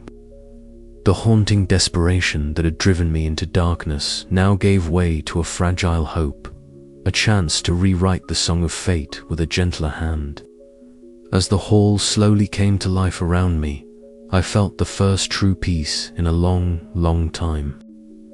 The forgotten tune was silenced, but its echo would forever remind us of the price of power and the strength found in sacrifice. And so, beneath the flickering torchlight and the watchful eyes of those who would shape the future, I began the quiet, arduous task of healing, not just myself, but a world bound by music's magic, at last free to find a new harmony. The song had ended, but my story was far from over. The first breath of dawn seeped through the thin curtains like a tentative promise, casting soft stripes of pale gold across the worn wooden floorboards. My eyelids fluttered open, not with the rush of triumph or dread, but weighed down by a profound exhaustion that clung to every fiber of my being. The silence around me was uncanny, as if the world itself was holding its breath. The power of the forgotten tune, once a roaring tempest inside me, was now nothing but a ghostly absence, a void where melody and magic had intertwined and unraveled all at once. I lay still for a long moment, the rough linen beneath me cool and grounding. The lingering taste of iron and smoke from the final performance was faint but persistent on my tongue. My body, frail and battered, ached in ways I had never known. Limbs that once danced freely with the music now felt leaden, as if tethered to the earth. But amid the physical ruin, an unfamiliar clarity bloomed in my mind, quiet clarity that seemed to whisper of a path I had not yet dared to tread. A soft creak stirred me from my reverie. Leora's familiar presence filled the room before she even spoke. She knelt beside me, her strong hands gentle as they brushed stray strands of dark hair from my damp forehead. Her green eyes, sharp and steady as ever, softened with relief. "You're awake," she said, voice low but fierce with something I could not name hope. Perhaps, or the fierce loyalty that had carried me through the darkest nights. I tried to speak, but the dryness in my throat turned my words to dust. She offered me a cup of water, her hands steady as she lifted it to my lips. The cool liquid soothed my parched mouth as I drank, each swallow a small victory. "You've done what few thought possible," Leora murmured, her gaze never leaving mine. "The tune is silent. The danger has passed." I wanted to believe her. I wanted to feel the surge of power I had once craved, the intoxicating rush of bending fate with a single note. But all that remained was a fragile thread of hope woven through the wreckage of ambition. The door opened quietly, and a figure stepped inside, ethereal, almost otherworldly. Melis moved with the grace of starlight, her silver hair catching the early light as she approached. Her eyes, deep and shimmering, held the wisdom of ages long vanished. "The music has stopped," she said softly, "but the language endures. The magic lies not in control, but in understanding. You have paid the price, Eryndor, but the melody's essence can still teach us." Her words settled around me like a bomb. For so long, I had been consumed by the desire to master and command, to wield the forgotten tune as a weapon or a crown. Now, the weight of that ambition had been stripped away, leaving a bare, fragile core of purpose. Outside the window, the world stirred anew. Birds sang their unenchanted songs, a gentle chorus replacing the haunting refrains that had once echoed through courts and battlefields. The kingdoms, long fractured by greed and fear, seemed to breathe easier, the tension of impending war giving way to cautious truce. I closed my eyes and let the silence fill me, not empty, but full of possibility. The ruined notes of the forgotten tune had quieted, but in their place was a softer melody, one of healing, of remembrance, and of the delicate balance between power and sacrifice. "What now?" I whispered, voice trembling with uncertainty. Leora's hand tightened around mine. "Now we rebuild. Not with dominion, but with trust." Melis smiled faintly. "And you, Eryndor, will be the guardian of that knowledge. The song may be lost, but its lessons will guide those who listen." I nodded slowly, the weight of my choices settling into a new kind of strength. The journey ahead was unknown, quieter and humbler than the path I had walked, but no less vital. As the sun climbed higher, light spilled into the room, illuminating the dust motes that danced in the still air. In that golden glow, I found a sliver of peace, a moment to breathe, to heal, and to begin again. The music had stopped, but my story was far from over. The silence was not an end, but a prelude to a new song waiting to be written. And so, with a fragile hope kindling in my chest, I opened my eyes to the world after the silence, ready to face whatever melody life would play next. Outside, the first tentative notes of a new dawn crept through the kingdom, a quiet refrain of renewal and fragile peace. The forgotten tune had been silenced, but its echoes lingered in hearts and minds, a haunting reminder of the cost of power and the promise of redemption. This was the world I now awoke to, a world changed and changing still. And I, Eryndor, once a bard bound by a deadly melody, now stood as its guardian, a witness to the delicate dance between music, magic, and the human spirit. The silence was a song unto itself, waiting patiently for the next note. The first rays of morning filtered through the canopy, casting slanting beams of light that danced like whispers on the forest floor. I stood at the center of a carefully cleared glade, the familiar weight of my lute resting softly against my thigh. Around me, a small gathering of faces, some eager, some hesitant, leaned forward, their eyes alight with a curiosity that both warmed and humbled me. This was no ordinary audience.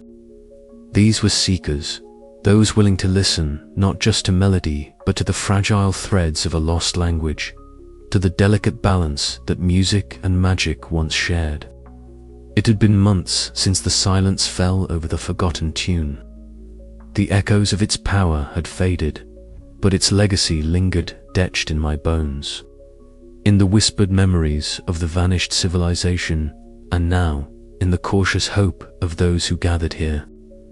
I inhaled deeply, tasting the crisp forest air mingled with the faint scent of wildflowers and moss. Grounding myself before I began. "Listen closely," I said, my voice steady, though my heart still fluttered with the weight of responsibility. "This is not just song. It is language, in ancient tongue woven in harmonies and rhythms that speak to the soul's deepest truths. To sing, it is to touch the balance between creation and destruction, between power and sacrifice."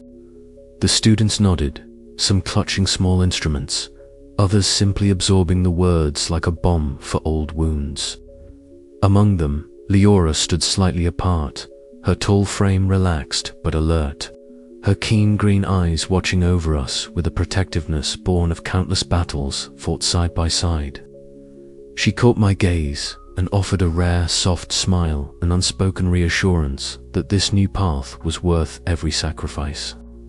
Melis appeared then, as if summoned by the music itself, her ethereal form shimmering in the dappled sunlight. Silver hair cascaded over her shoulders, and her eyes, shimmering like starlight, held the weight of centuries. She stepped forward, voice lilting like a delicate breeze through ancient halls. "Remember, Eryndor," she whispered, her tone both a reminder and a blessing. "The language is fragile, like a thread binding worlds. Teach it with reverence, and it will heal. Teach it with greed, and it will unravel." With Malice's guidance, I began the lesson, breaking down the lost language's intricate motifs into teachable fragments. We practiced scales that shimmered like sunlight on water, phrases that rose and fell like the breath of the wind, and harmonies that wove unseen patterns of fate and free will. It was painstaking work, each note a thread in a tapestry, fragile yet resilient. As the hours passed, the clearing filled with tentative song.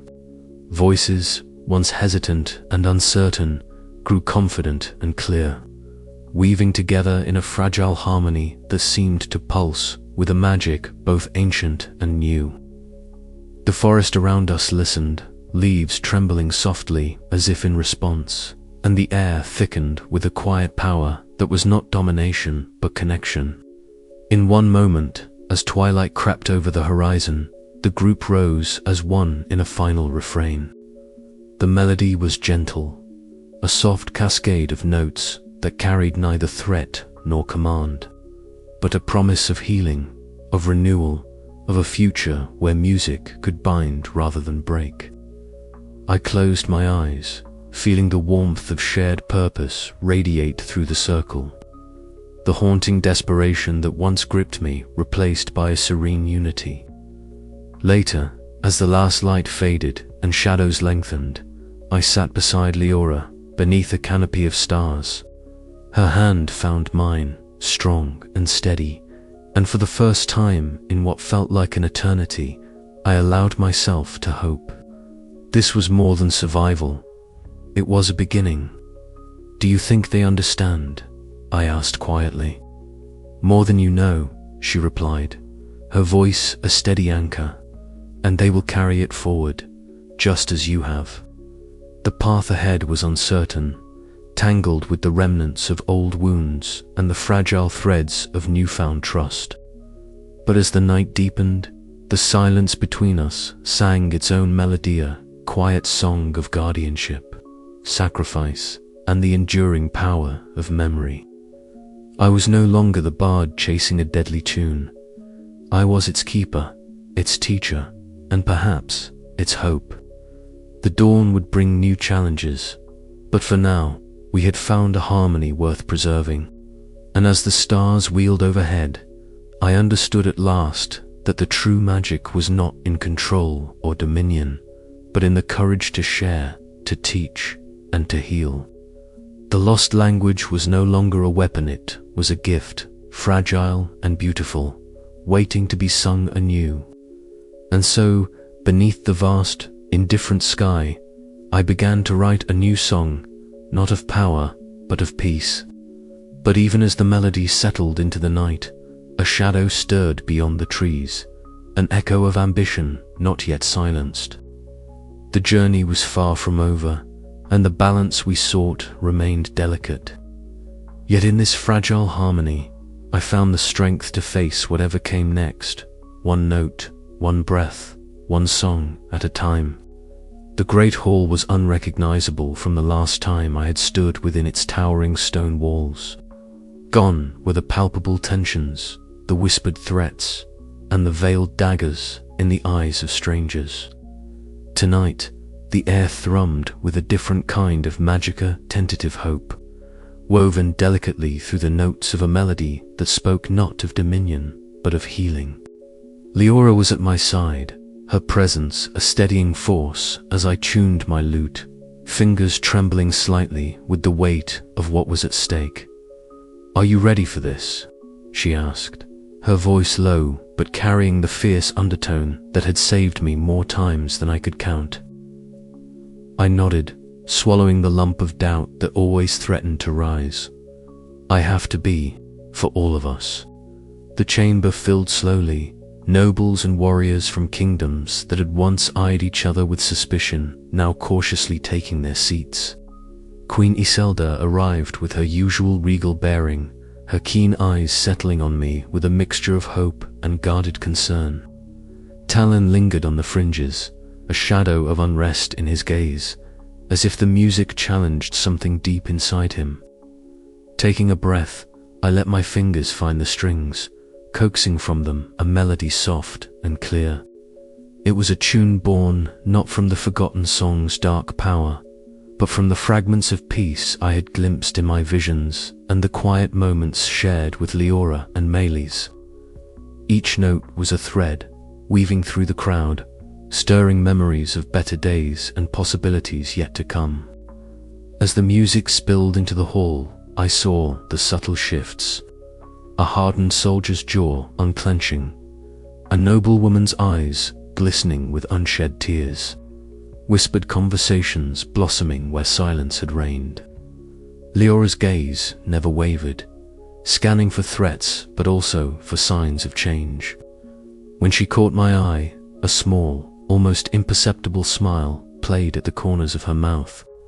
The melody grew, wrapping around us like a gentle embrace, a balm against the scars left by years of conflict and ambition.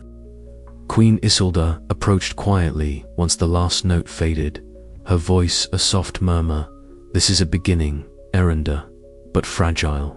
We must tread carefully." I nodded, feeling the weight of her words.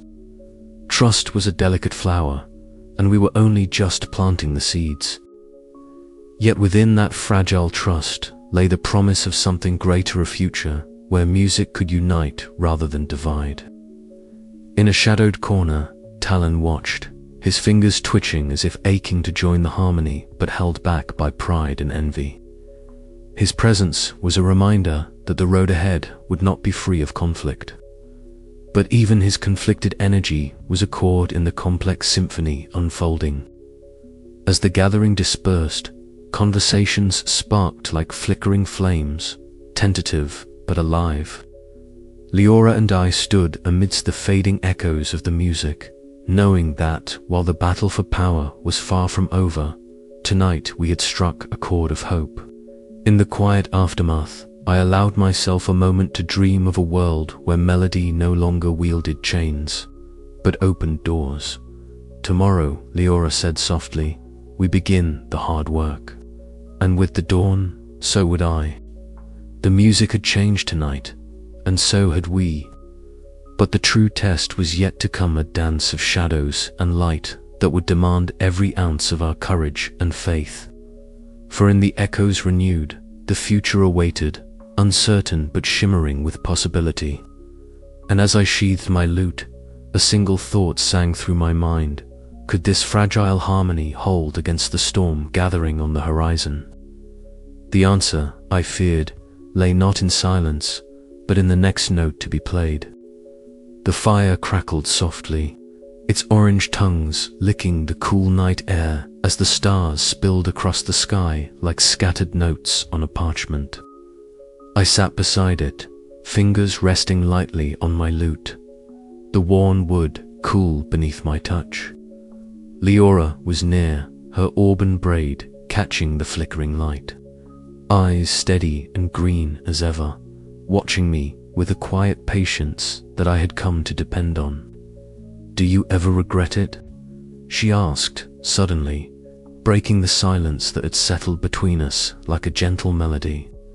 I hesitated, the question lingering in the air, as tangible as the night breeze. Regret was a complicated chord, woven through my soul like the very music that had brought me here. The forgotten tune had been my ambition, my curse, and my salvation. Each note I had played carried the weight of lives changed, some for better, many for worse. "I regret the price," I admitted finally, voice low but clear, "but not the search. Without it, I would never have understood what power truly costs." Leora nodded, her gaze softening. "You've become a different man than the one who first found that melody in the market square." A faint smile tugged at my lips. It was true. The boy, driven by ambition, had long since been consumed by the song's deadly dance. Now I was something else, a guardian, a teacher, a bearer of a legacy forged in sacrifice. The journey had been long and perilous. I recalled Melis's ethereal presence, her words like riddles wrapped in starlight, guiding me through the shadows of the vanished civilization that birthed the forgotten tune. She had shown me that music was not merely a tool for control, but a fragile language, one that could bind or break the very fabric of fate. In her quiet chamber, surrounded by ancient scrolls, she had said, "The song remembers what we forget." Its power lies not only in sound, but in the spaces between, in silence and memory. Those words stayed with me, a haunting refrain echoing in the hollows left by my lost strength and fading vigor. I had sacrificed much, my health, my friend's safety, pieces of my own soul. Yet, I had gained clarity. The forgotten tune was no longer a weapon in my hands, but a warning etched into the air. At village gatherings, I now shared these stories, the melody's promise and its peril. Faces young and old would lean in, eyes wide with wonder and caution. I spoke not to inspire domination, but to teach humility, to remind those who sought power that every note carried a weight. One evening, as the sun dipped below the horizon, painting the sky in hues of violet and amber, I found myself alone with my lute. I traced the strings nervously, humming fragments of the old melody that had both saved and condemned me. The tune was no longer a siren's call, but a gentle whisper, a reminder of loss and redemption intertwined. I knew my story was far from over. The world still trembled on the edge of ambition and harmony, but I had learned that true power was not in bending others to one's will, but in embracing the delicate balance of music and magic, life and sacrifice. Leora's presence beside me was a steady anchor, and Melis's wisdom a guiding star. Together, we would nurture this fragile hope, teaching the lost language to those willing to listen, ensuring the melody's legacy would be one of healing rather than ruin. As the night deepened, I played a soft, new tune, one born from fragments of the past and dreams of a gentler future. It was a song of peace, of quiet strength, and of the enduring human spirit.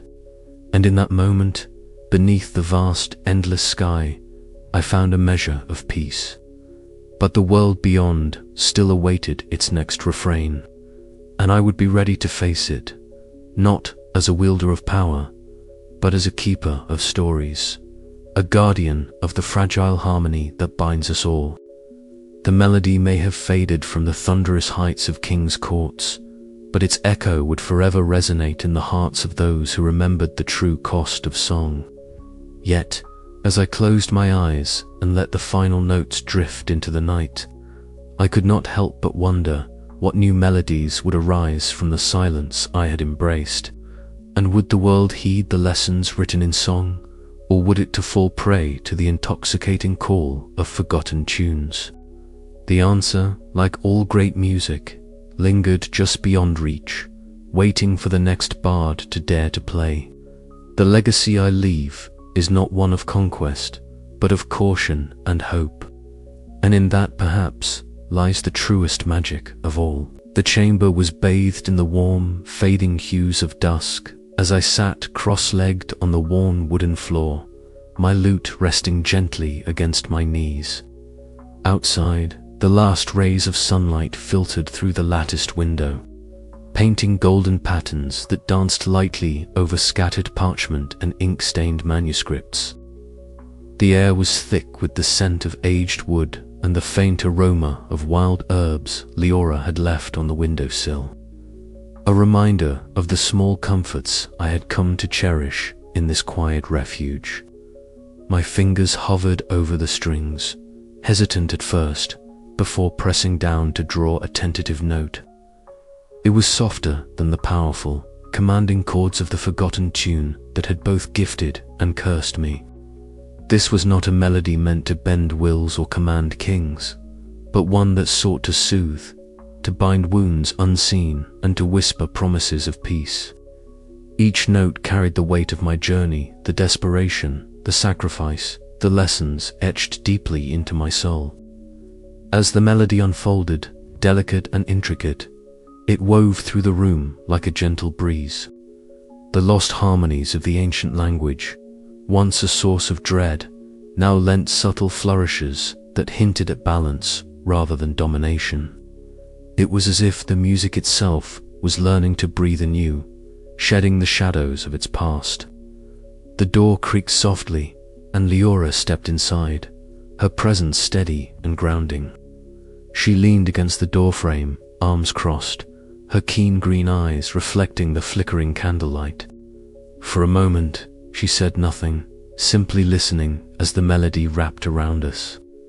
Her usual stern expression softened, a rare and silent acknowledgement passing between our shared understanding that this song was different. It held no threat, only hope. "It's beautiful," she said quietly, voice low but sincere. "Not the power you once sought, but something truer." I nodded, setting the lute aside. "I want this to be our beginning, not an end. A song that mends rather than breaks." In the days that followed, I refined the melody, drawing from the fragments of the forgotten tune and the lessons Melis had imparted about the lost language's delicate balance. Each practice was a meditation, a cautious exploration of magic that did not consume but nurtured. Leora remained my steadfast companion, her unwavering support a balm to my weary spirit. Word of the new melody spread quietly, reaching ears both wary and hopeful. When the morning arrived for the first public performance, we gathered in the courtyard beneath a sky brushed with dawn's gentle colors. Villagers, friends, and allies assembled, their faces etched with suspicion and longing. As I lifted my lute and began to play, the notes mingled with the chorus of waking birds, creating a harmony that felt natural and whole. The melody rose and fell like a breath, weaving through the crowd, softening the lines of worry and fear. Eyes closed, hands unclenched, and a fragile peace blossomed in the shared space between us. It was not a magic of control or conquest, but one of connection, a reminder that music, at its core, was a gift meant to unite. As the final notes faded into the morning air, a gentle breeze stirred the leaves overhead, carrying the melody beyond the courtyard walls and into the waking world. I felt a quiet surge of hope, delicate yet powerful, blooming within me. The path ahead was uncertain, and the shadows of the past lingered still. But in this new song lay the promise of healing and a future rewritten. Leora stepped forward, her voice steady as she addressed the gathering. This is our new beginning. Together, we will learn to wield music not as a weapon, but as a bond. A murmur of agreement rippled through the crowd, and I knew that this melody was more than notes and rhythms. It was a hymn to resilience, to balance, and to the harmonized fate we all shared. Yet, even as the dawn brightened, I could not shake the lingering question: could a melody born from fragments of a cursed song truly mend the scars left behind? The answer would unfold in the days to come, as we stepped cautiously into the light of a new harmony. The day had been long, the sky a bruised canvas of fading light as I lingered in the quiet solitude of my cabin. The weight of the forgotten tunes' silence pressed heavily on my mind, mingling with the ache of memories long buried beneath the relentless march of my journey. It was then, as the evening's chill crept through the cracked window panes, that a figure appeared at the threshold, resolute, bearing the unmistakable silhouette that had haunted my dreams and my waking hours alike: Eryndor, my sister. I froze, breath caught in my throat, the familiar tempest of emotions crashing through me. Hope, resentment, and an aching longing I'd tried to quell. Her eyes, sharp and wary, met mine with a flicker of recognition, tempered by the years that had stretched between us like an unbridgeable chasm. She stepped inside without hesitation, the faint rustle of her worn cloak echoing in the stillness. "Eryndor," she said, her voice a mixture of steel and softness.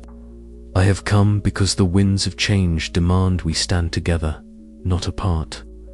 The words hung in the air, fragile yet potent. I struggled to find my voice, the years of silence threatening to choke me. "Eryndor, I never thought I'd see you again." The admission tasted bitter, yet it was honest, a crack in the armor we'd both worn so fiercely. As the fire sputtered and caught flame, casting flickering shadows on the walls, we settled across from each other in the dim room. The silence between us was thick, laden with unspoken apologies and the weight of past betrayals. I studied the lines etched on her face, the tired fierceness in her eyes that mirrored my own. "I heard of your music," she said finally, "of the power you wield and the cost it exacts." "It is a burden I bear alone," I replied, my fingers absent-mindedly tracing the edge of my lute. "But it has brought me here to this moment, to you." She nodded slowly, the walls around her heart softening just a fraction. "We have fought on opposite sides for so long. My rebels against the magical order you once sought to command. Yet, perhaps there is a melody that can bind us rather than rend us apart." Her words struck a chord deep within me, stirring memories of our childhood when music had been our shared language, untainted by ambition or pain. I dared a tentative smile, a fragile bridge across the gulf of years. "Then let us find that song together." Outside, Leora stood sentinel, her keen green eyes sweeping the encroaching darkness. Her presence was a steady reassurance, a reminder that while the past bore its wounds, the future was still ours to shape. I caught her gaze through the window, a silent exchange of trust and resolve. The night deepened as Eryndor and I spoke into the hours, unraveling the tangled threads of our history and weaving new hopes from the frayed edges. She spoke of the rebels' weariness, of their desire to end the violence that music magic had sown. I shared the burden of the forgotten tune, its deadly allure and the sacrifice it demanded. In that quiet room, amidst the flickering flames and shadows, we began to mend what had been broken. Our voices, once discordant, found a tentative harmony, a promise that the future could be different. The melody was no longer a weapon or a curse, but a fragile hope, a song of reconciliation and peace. As dawn's first light crept through the window, I felt the weight on my chest ease slightly, replaced by a cautious optimism. The path ahead remained uncertain and fraught with peril, yet for the first time in many years, I was not alone. My sister was by my side, and together, perhaps we could rewrite the song of our fractured world. But even as hope blossomed, the shadows of the past lingered, whispering their warnings. Could our fragile alliance withstand the storm to come? Could the melody of our shared fate withstand the discord of those who sought to keep us divided? The answers lay ahead, in the uncertain notes of a new beginning. And so, with Illyria's hand tentatively clasped in mine, I prepared to face whatever dawn might bring. The quiet refrain of our renewed bond echoing softly within my soul, a haunting hope in the lingering silence. The forest glade was quiet, save for the soft crackle of the fire and the distant chorus of night creatures. Leora sat close to the warmth, her auburn braids catching the firelight as she stared into the dancing flames.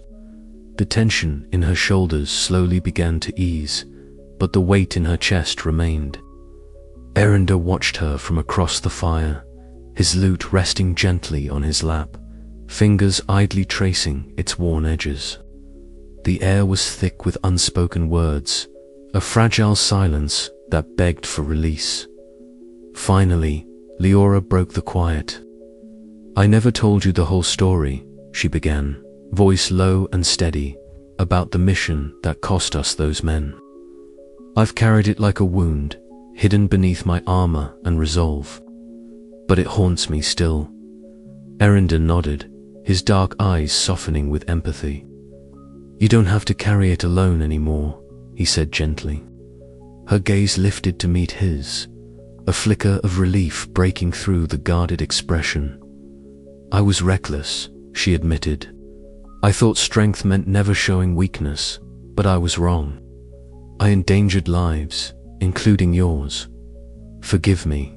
The bard's fingers found the lute strings, weaving a quiet, haunting melody that seemed to seep into the night air, a soothing balm for wounds both seen and unseen. The music spoke of forgiveness and hope, of the courage it took to face one's own failings. Moved by the song and her admission, Leora reached out, her hand resting on his. "Thank you," she whispered, "for listening, for staying." That night marked a turning point, not just between them, but within Leora herself. The next day, in the council chamber, where walls bore the scars of political battles and whispered intrigues, she stood with renewed purpose. Her voice, once tempered by doubt, now rang clear and unwavering as she laid out a strategy forged from hard lessons and tempered resolve. "We cannot afford to be divided," she declared, locking eyes with hesitant nobles and wary commanders alike. "Our strength lies in unity, in learning from our past mistakes to forge a better future." Murmurs of assent rippled through the room, the seeds of trust beginning to take root once more. Eryndor stood beside her, silently lending his presence as a testament to their shared commitment. As days passed, Leora's leadership became a beacon for those wavering in the face of uncertainty. Her fierce protection transformed from a shield guarding her own fears into a guiding light inspiring others to rally. One morning, at the edge of a flowing stream bathed in the gentle glow of dawn, Eryndor and Leora found a rare moment of respite. The tension that had bound them loosened, replaced by laughter that danced like sunlight over water. "You've changed," Eryndor teased, plucking a playful tune on his lute. Leora smiled, the shadows of doubt lifted from her eyes. "So have you," she replied, her voice warm. Perhaps this is the start of something new for both of us. Their shared laughter echoed among the trees, a melody of healing and hope that promised strength in the battles yet to come. The road ahead remained fraught with danger and sacrifice, but together they embraced the dawn with a renewed sense of purpose.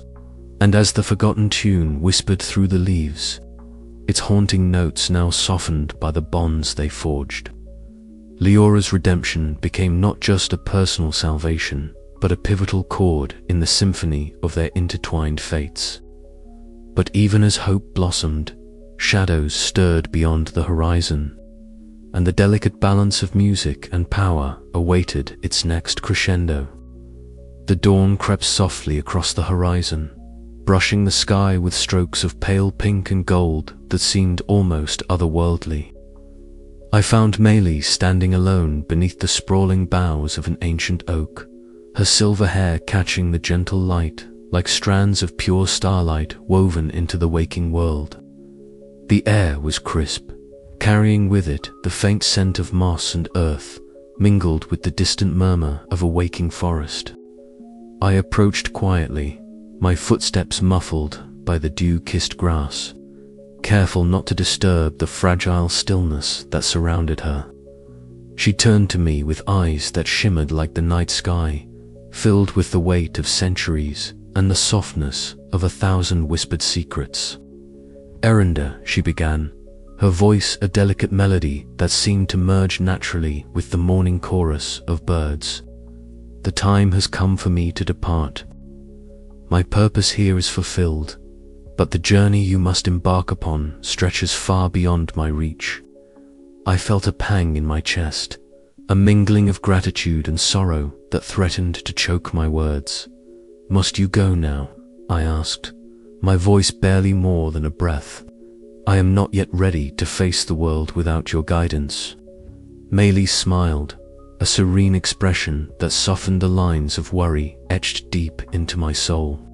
"The lost language is not mine to keep, but yours to carry. It lives in the melodies you breathe, in the harmonies you weave.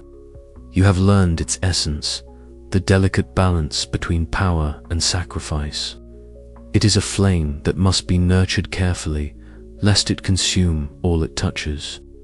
We moved to sit beside a flickering campfire nestled among the scattered stones of ancient ruins, the very place where she had first revealed the vanished civilization's secrets to me. The embers glowed faintly, casting dancing shadows that seemed to echo the long-forgotten songs once sung here. Melis's voice lowered to a reflective hush as she shared her final insights into the lost language's fragile nature. "Each note, each phrase, is a thread woven into the fabric of fate," she said. "To command it is to hold the power of creation and destruction within your hands. But remember, the language is not merely a tool of control. It is a living testament to those who came before, a melody of memory and meaning. To preserve it, you must teach, not dominate. To share, not hoard." Her words settled over me like a gentle tide, filling the hollow spaces left by doubt and fear. Yet beneath the comfort, a heavy truth remained. With her departure, I was left to bear the burden of this knowledge alone. The road ahead was uncertain, fraught with shadows that no song could fully dispel. From the edge of the tree line, Leora watched us silently. Her tall frame was cloaked in the dim light of early morning, her auburn hair braided tightly against the chill.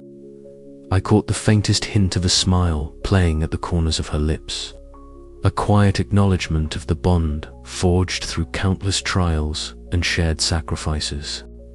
Her fierce loyalty was a steady anchor amid the shifting tides of my spiraling descent. "She's leaving us," I said softly, glancing toward the fading silhouette of Meili, "and soon I must stand without her wisdom." Leora stepped forward, her green eyes steady and resolute. "You won't be alone, Eryndor. I'll stand by your side as long as you need. We face this together." The morning deepened, and the silver mist began to curl around Meilles, rising from the earth like a living veil woven from moonlight. She stepped onto it with a grace that seemed to defy mortal bounds, the mist swirling and lifting her slowly away from the world she had guided me through. The air grew still, as if the very breath of the land paused to honor her passage. "Farewell, Eryndor," her voice echoed softly, carried on the gentle breeze. "Carry the song well." Her figure faded into the rising light, leaving behind a silence imbued with both loss and newfound resolve. The legacy of the lost language now rested squarely on my shoulders, a delicate flame that could either illuminate the path forward or consume all in its wake. I knelt by the dying embers of the fire, the warmth fading but the memory burning brightly within me. The weight of Malice's farewell pressed heavily on my heart, yet beneath the sorrow, a quiet hope began to take root. Hope that through understanding and compassion, the melody could become a song of healing rather than destruction. "The music must live on," I whispered to the dawn, not as a weapon, but as a light. With Leora at my side and the wisdom of Meilles etched into my soul, I rose to face the uncertain horizon. The journey was far from over, and the song we carried was far from complete. But in that moment, beneath the awakening sky, I vowed to honor the past by shaping a future where the lost language might finally find its true voice. As we turned away from the ruins, the soft strains of a new melody began to form in my mind, the gentle refrain woven from threads of sacrifice, memory, and hope. It was a song not of dominion, but of harmony, a quiet promise that even in the silence left by parting, the music endures. And so, with a heart both heavy and light, I stepped forward into the dawn, ready to write the next verse of our story. The morning sun spilled its pale light over the capital city, bathing the stone spires and wide plazas in a soft glow that seemed to whisper of new beginnings. In the heart of the city, preparations hummed with a quiet urgency as musicians tuned their instruments. Scribes unrolled scrolls of ancient notation, and citizens gathered in anticipation. This day was unlike any other. It was a day for healing, a day for harmony reborn. I stood behind the velvet curtain of the grand amphitheater, fingers lightly brushing the strings of my lute, the familiar tension and warmth grounding me. The forgotten tune, once a deadly burden, had been laid to rest, its power relinquished in sacrifice.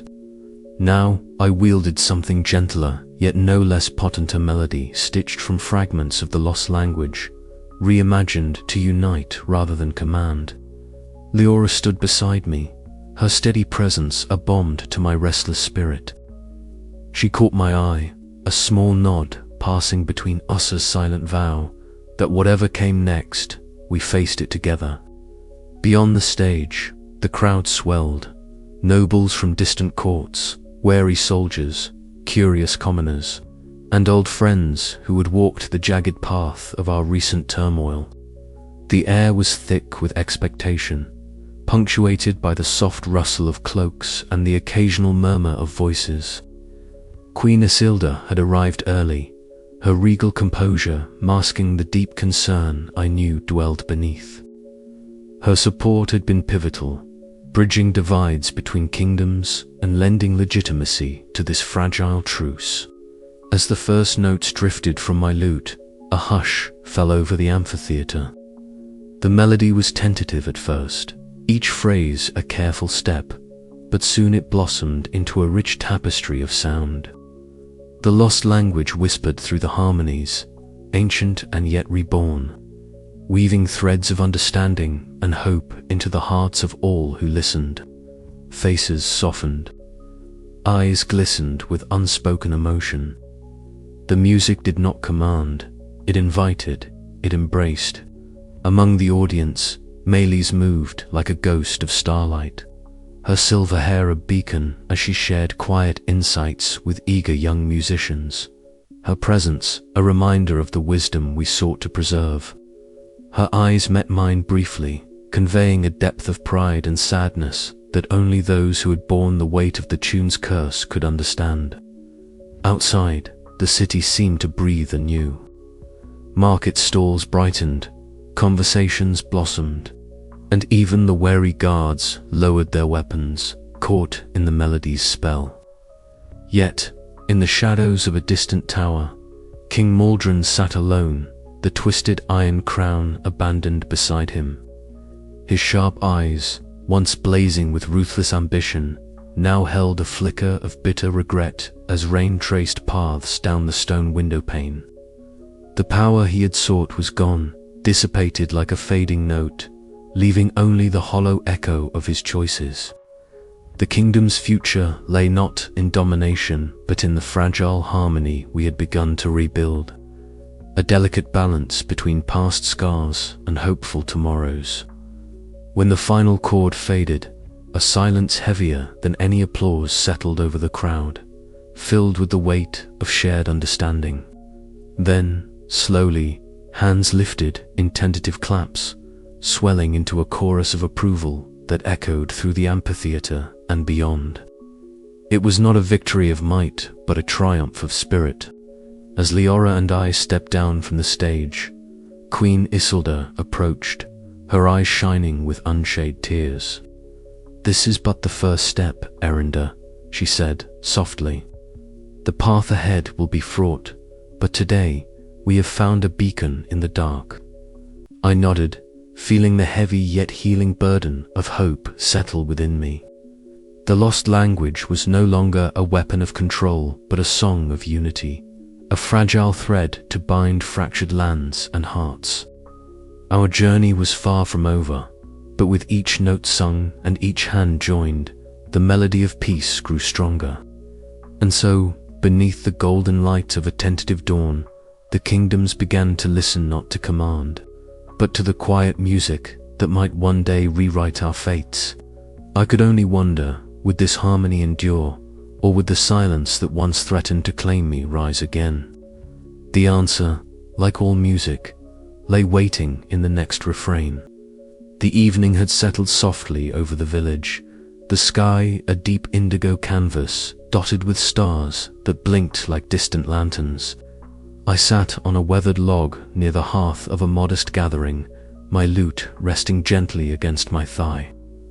The cool air was fragrant with the scent of night flowers, their pale petals swaying in a light breeze that whispered through the trees. It was a far cry from the grand halls and tense courts where the forgotten tune had once held sway, a place where music bent wills and twisted fates. Here, among simple folk, with weathered hands and hopeful eyes, music was something pure and unburdened, a gift, not a weapon. I closed my eyes and let my fingers find the strings, coaxing a melody gentle and clear. The notes floated upwards, soft as a lullaby, weaving through the warm glow of firelight. It was a tune born not of ambition or power, but of longing and peace, the quiet song I had composed in the stillness after sacrifice. Around me, faces turned, their features etched with lines of hardship, but softened by the music's embrace. Children nestled against their mothers, elders nodded in time with the rhythm, and strangers became companions through a shared breath of melody.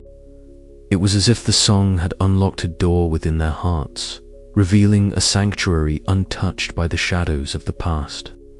Leora stood a few paces away, her usual vigilance softened by the moment.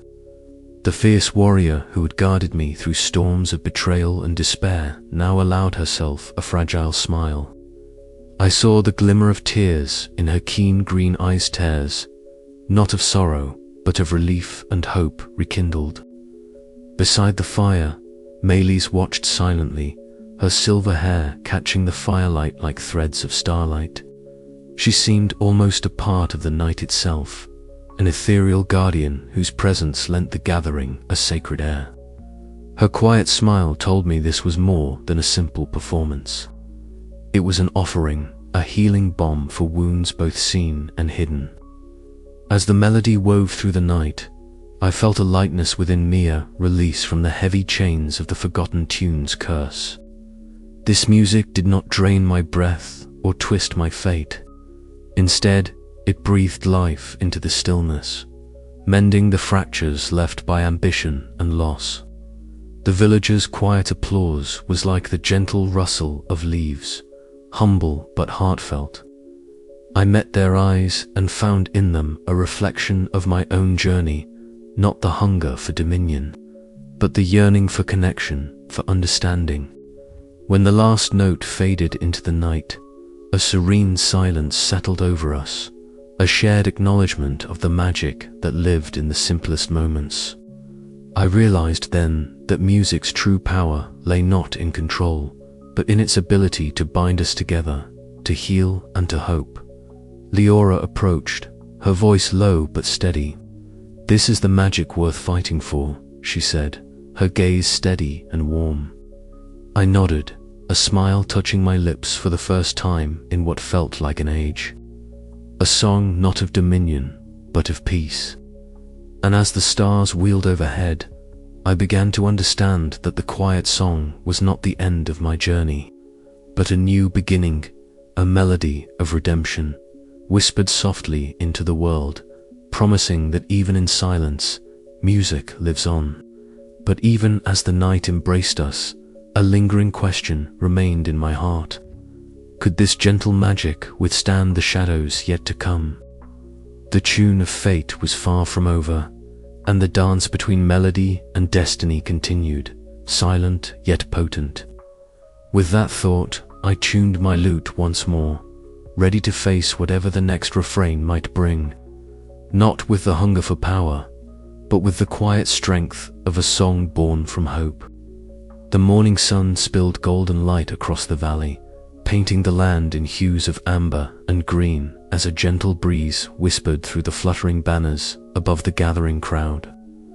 One stood atop the grassy hill, my gaze sweeping over the assembly below scholars in flowing robes, musicians tuning their instruments, and students wide-eyed with eager anticipation.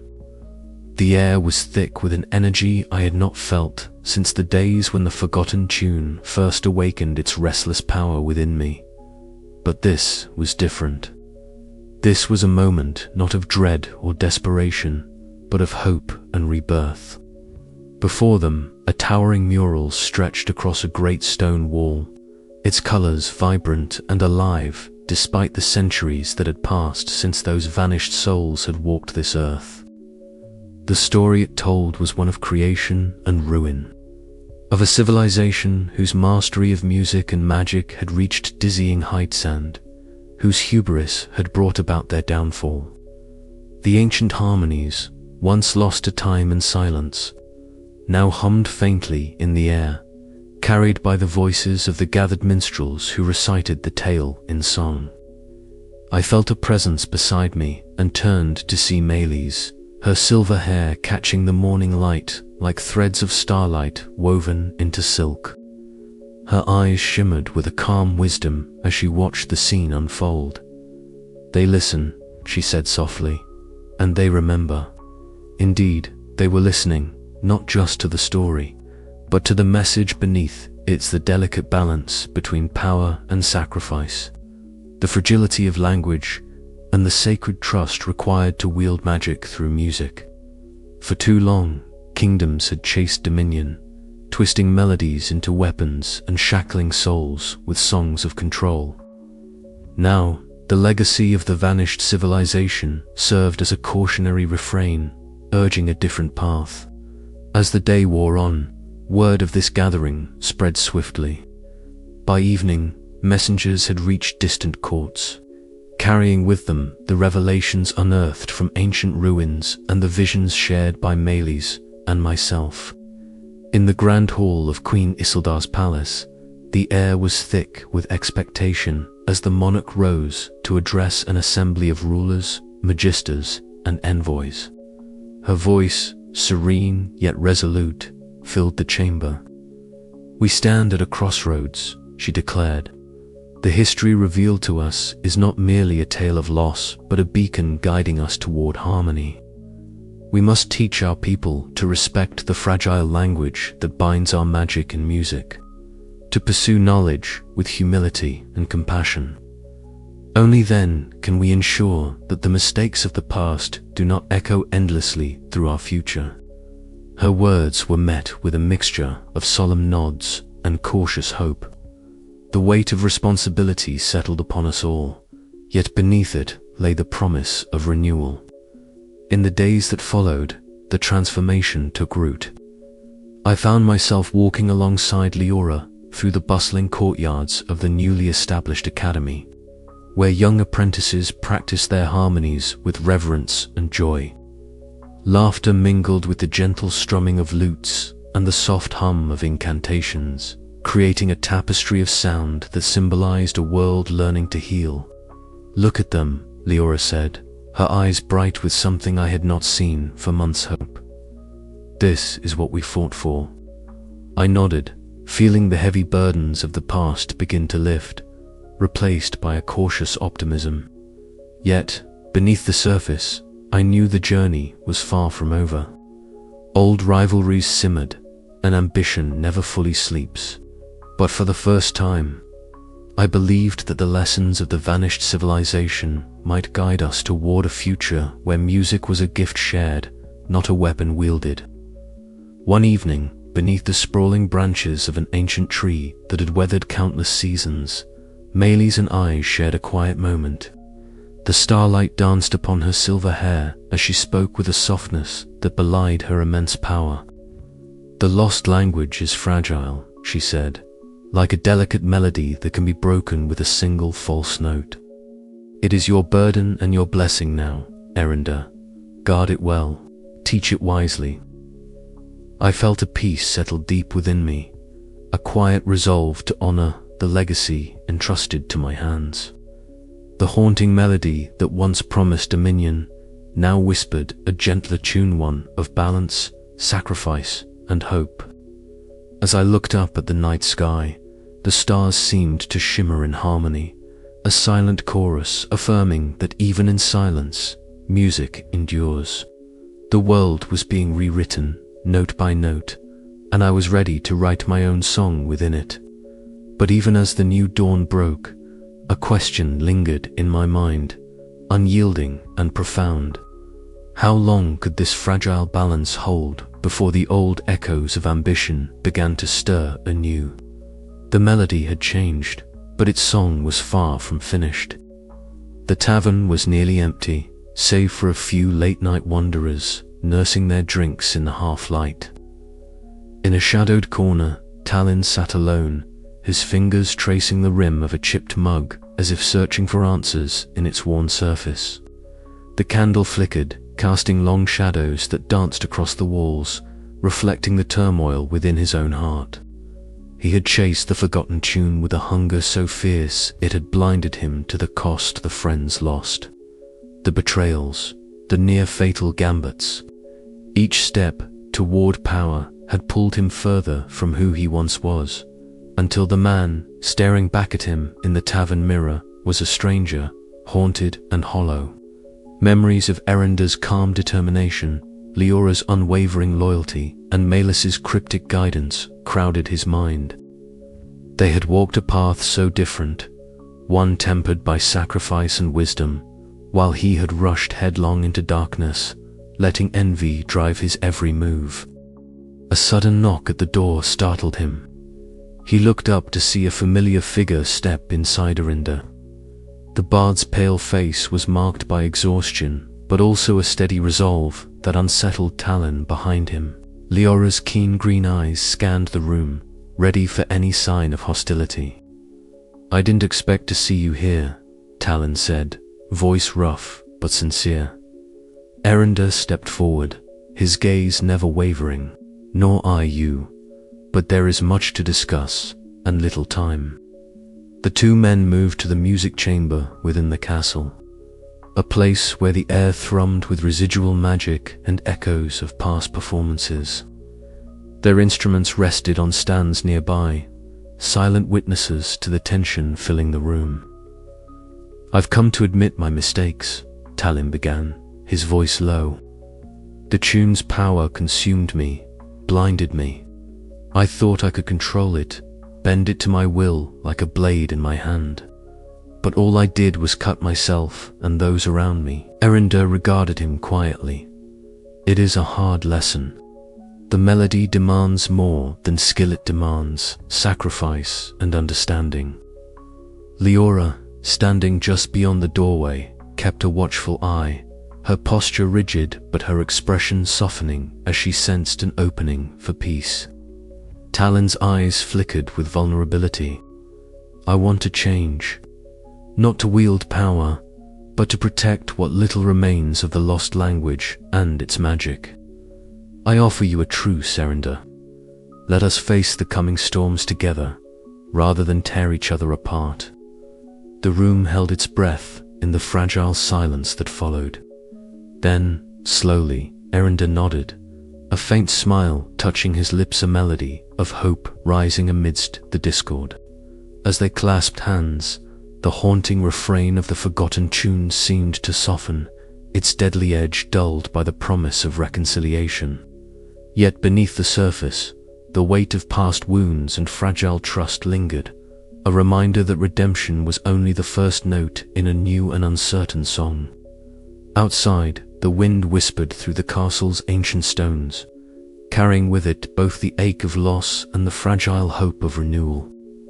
In this moment, the bard and his rival stood poised on the cusp of something neither had dared to envision: a future where power might serve not destruction, but harmony.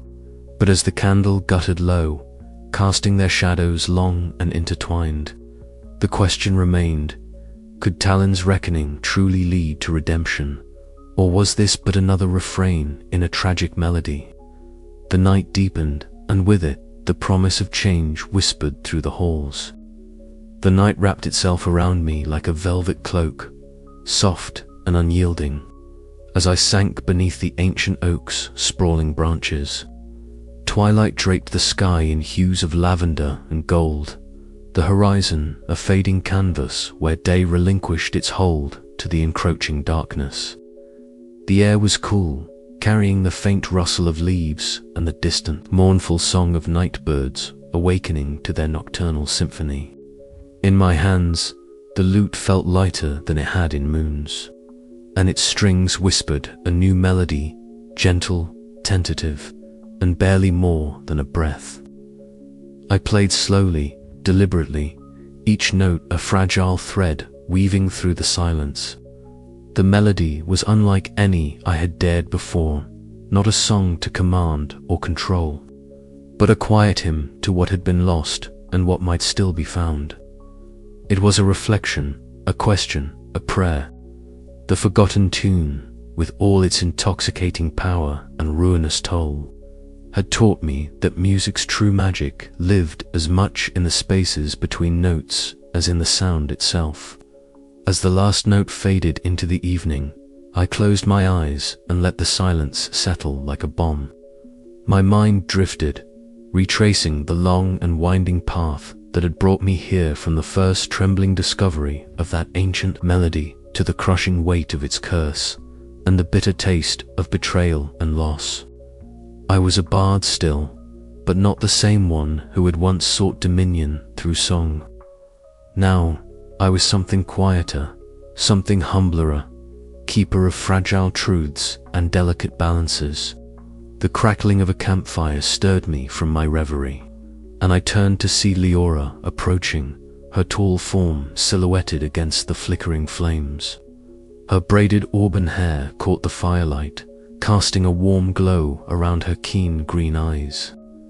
She settled beside me with a soft grunt, the weight of her presence both grounding and comforting.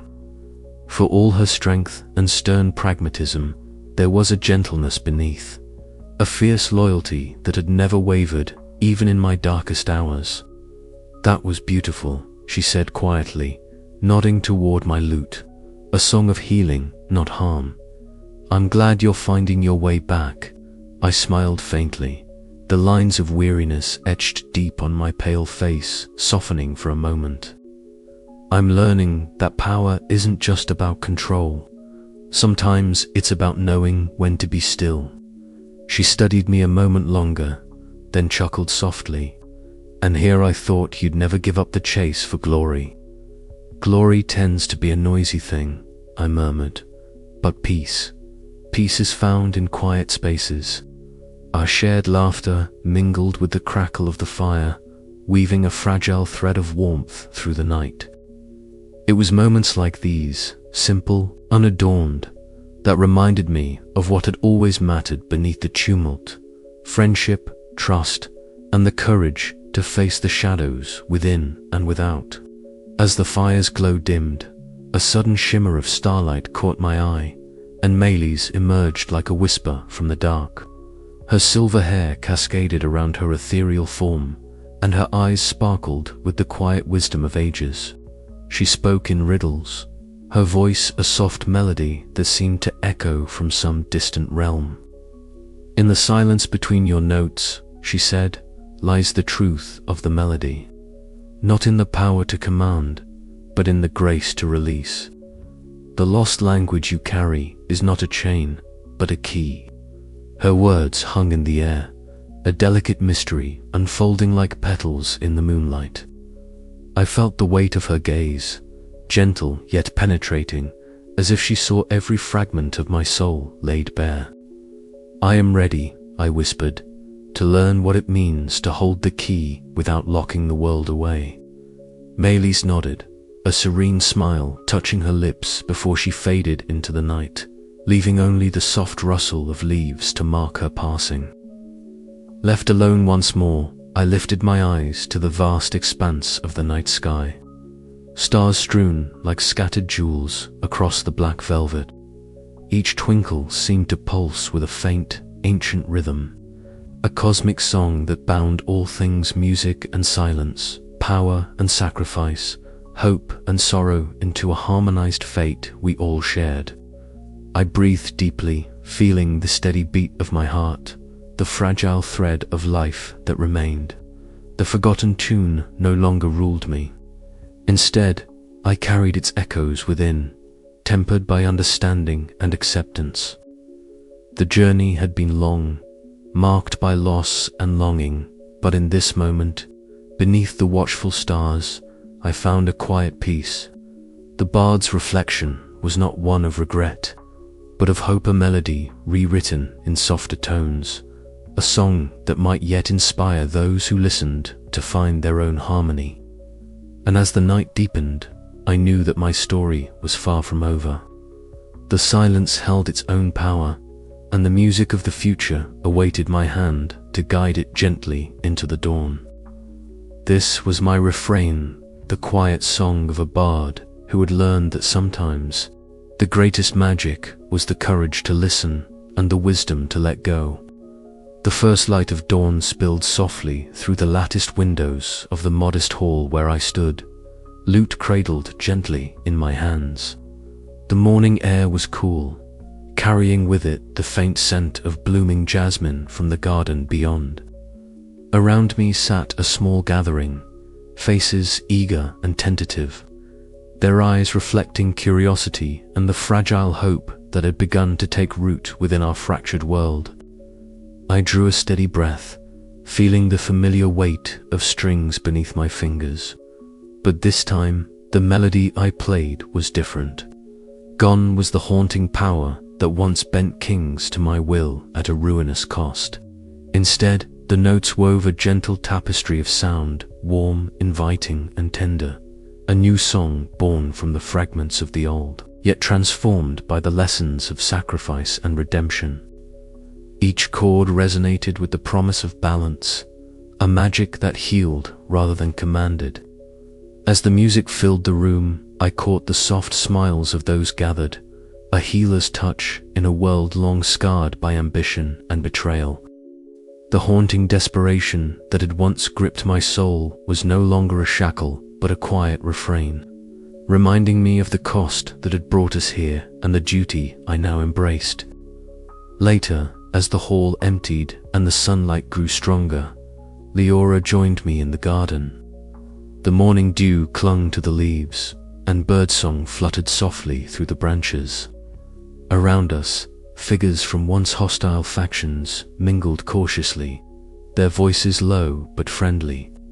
It was a scene I had dared only dream of, enemies bound not by chains or threats, but by music that nurtured understanding and hope. Leora's keen green eyes met mine, steady and unwavering. "This is only the beginning, Eryndor," she said, her voice carrying the fierce protectiveness I had come to rely on, softened now by relief and cautious optimism. "But it's a start." I nodded, the weight of years lifted slightly by the simple truth of her words. That evening, beneath a sky scattered with stars, Melis appeared one last time. Her silver hair shimmered with an ethereal glow, and her eyes held the depth of ancient wisdom. "The song lives on," she whispered, her voice like a breeze through chimes. "Not in power or dominion, but in the memory and the hearts of those who carry it forward." Her departure was as gentle as a fading note, leaving me with a profound sense of closure and gratitude. The vanished civilization's legacy was no longer a curse, but a lesson etched into the silence between our melodies. In the quiet moments that followed, I found myself by the lake's edge at dawn, the water a mirror to the softening sky. The world was still, save for the distant call of a lone nightingale, its song pure and unburdened. I closed my eyes and let the silence fill me, embracing the melancholic hope that had grown from the ruins of my journey. The forgotten tune no longer dictated my fate. Instead, it whispered a new refrain, one of balance, sacrifice, and harmonized destiny, a melody that I would teach, protect, and carry with me as a guardian of memory and music's truest magic. Yet, even as peace settled like a gentle dusk, I knew the song was not entirely silent. Somewhere within me, its quiet echo would forever remind me of the path I walked, a path where power and ruin danced, where the cost of dominion was paid in notes of sorrow and hope entwined. And so, my story closes not with a final crescendo, but with a gentle, enduring refrain. A song of endings and beginnings, of loss and redemption, and of a world rewritten by the quiet magic of music. But even as the melody fades, the question lingers: how does one live with the memory of great sacrifice while nurturing hope for a peaceful future? The answer, I believe, lies not in the loudness of the song, but in the silence that follows, where true healing begins. As the sun rose higher, I lifted my lute once more, ready to teach, to guide, and to listen, for in every note, a new story waits to be told.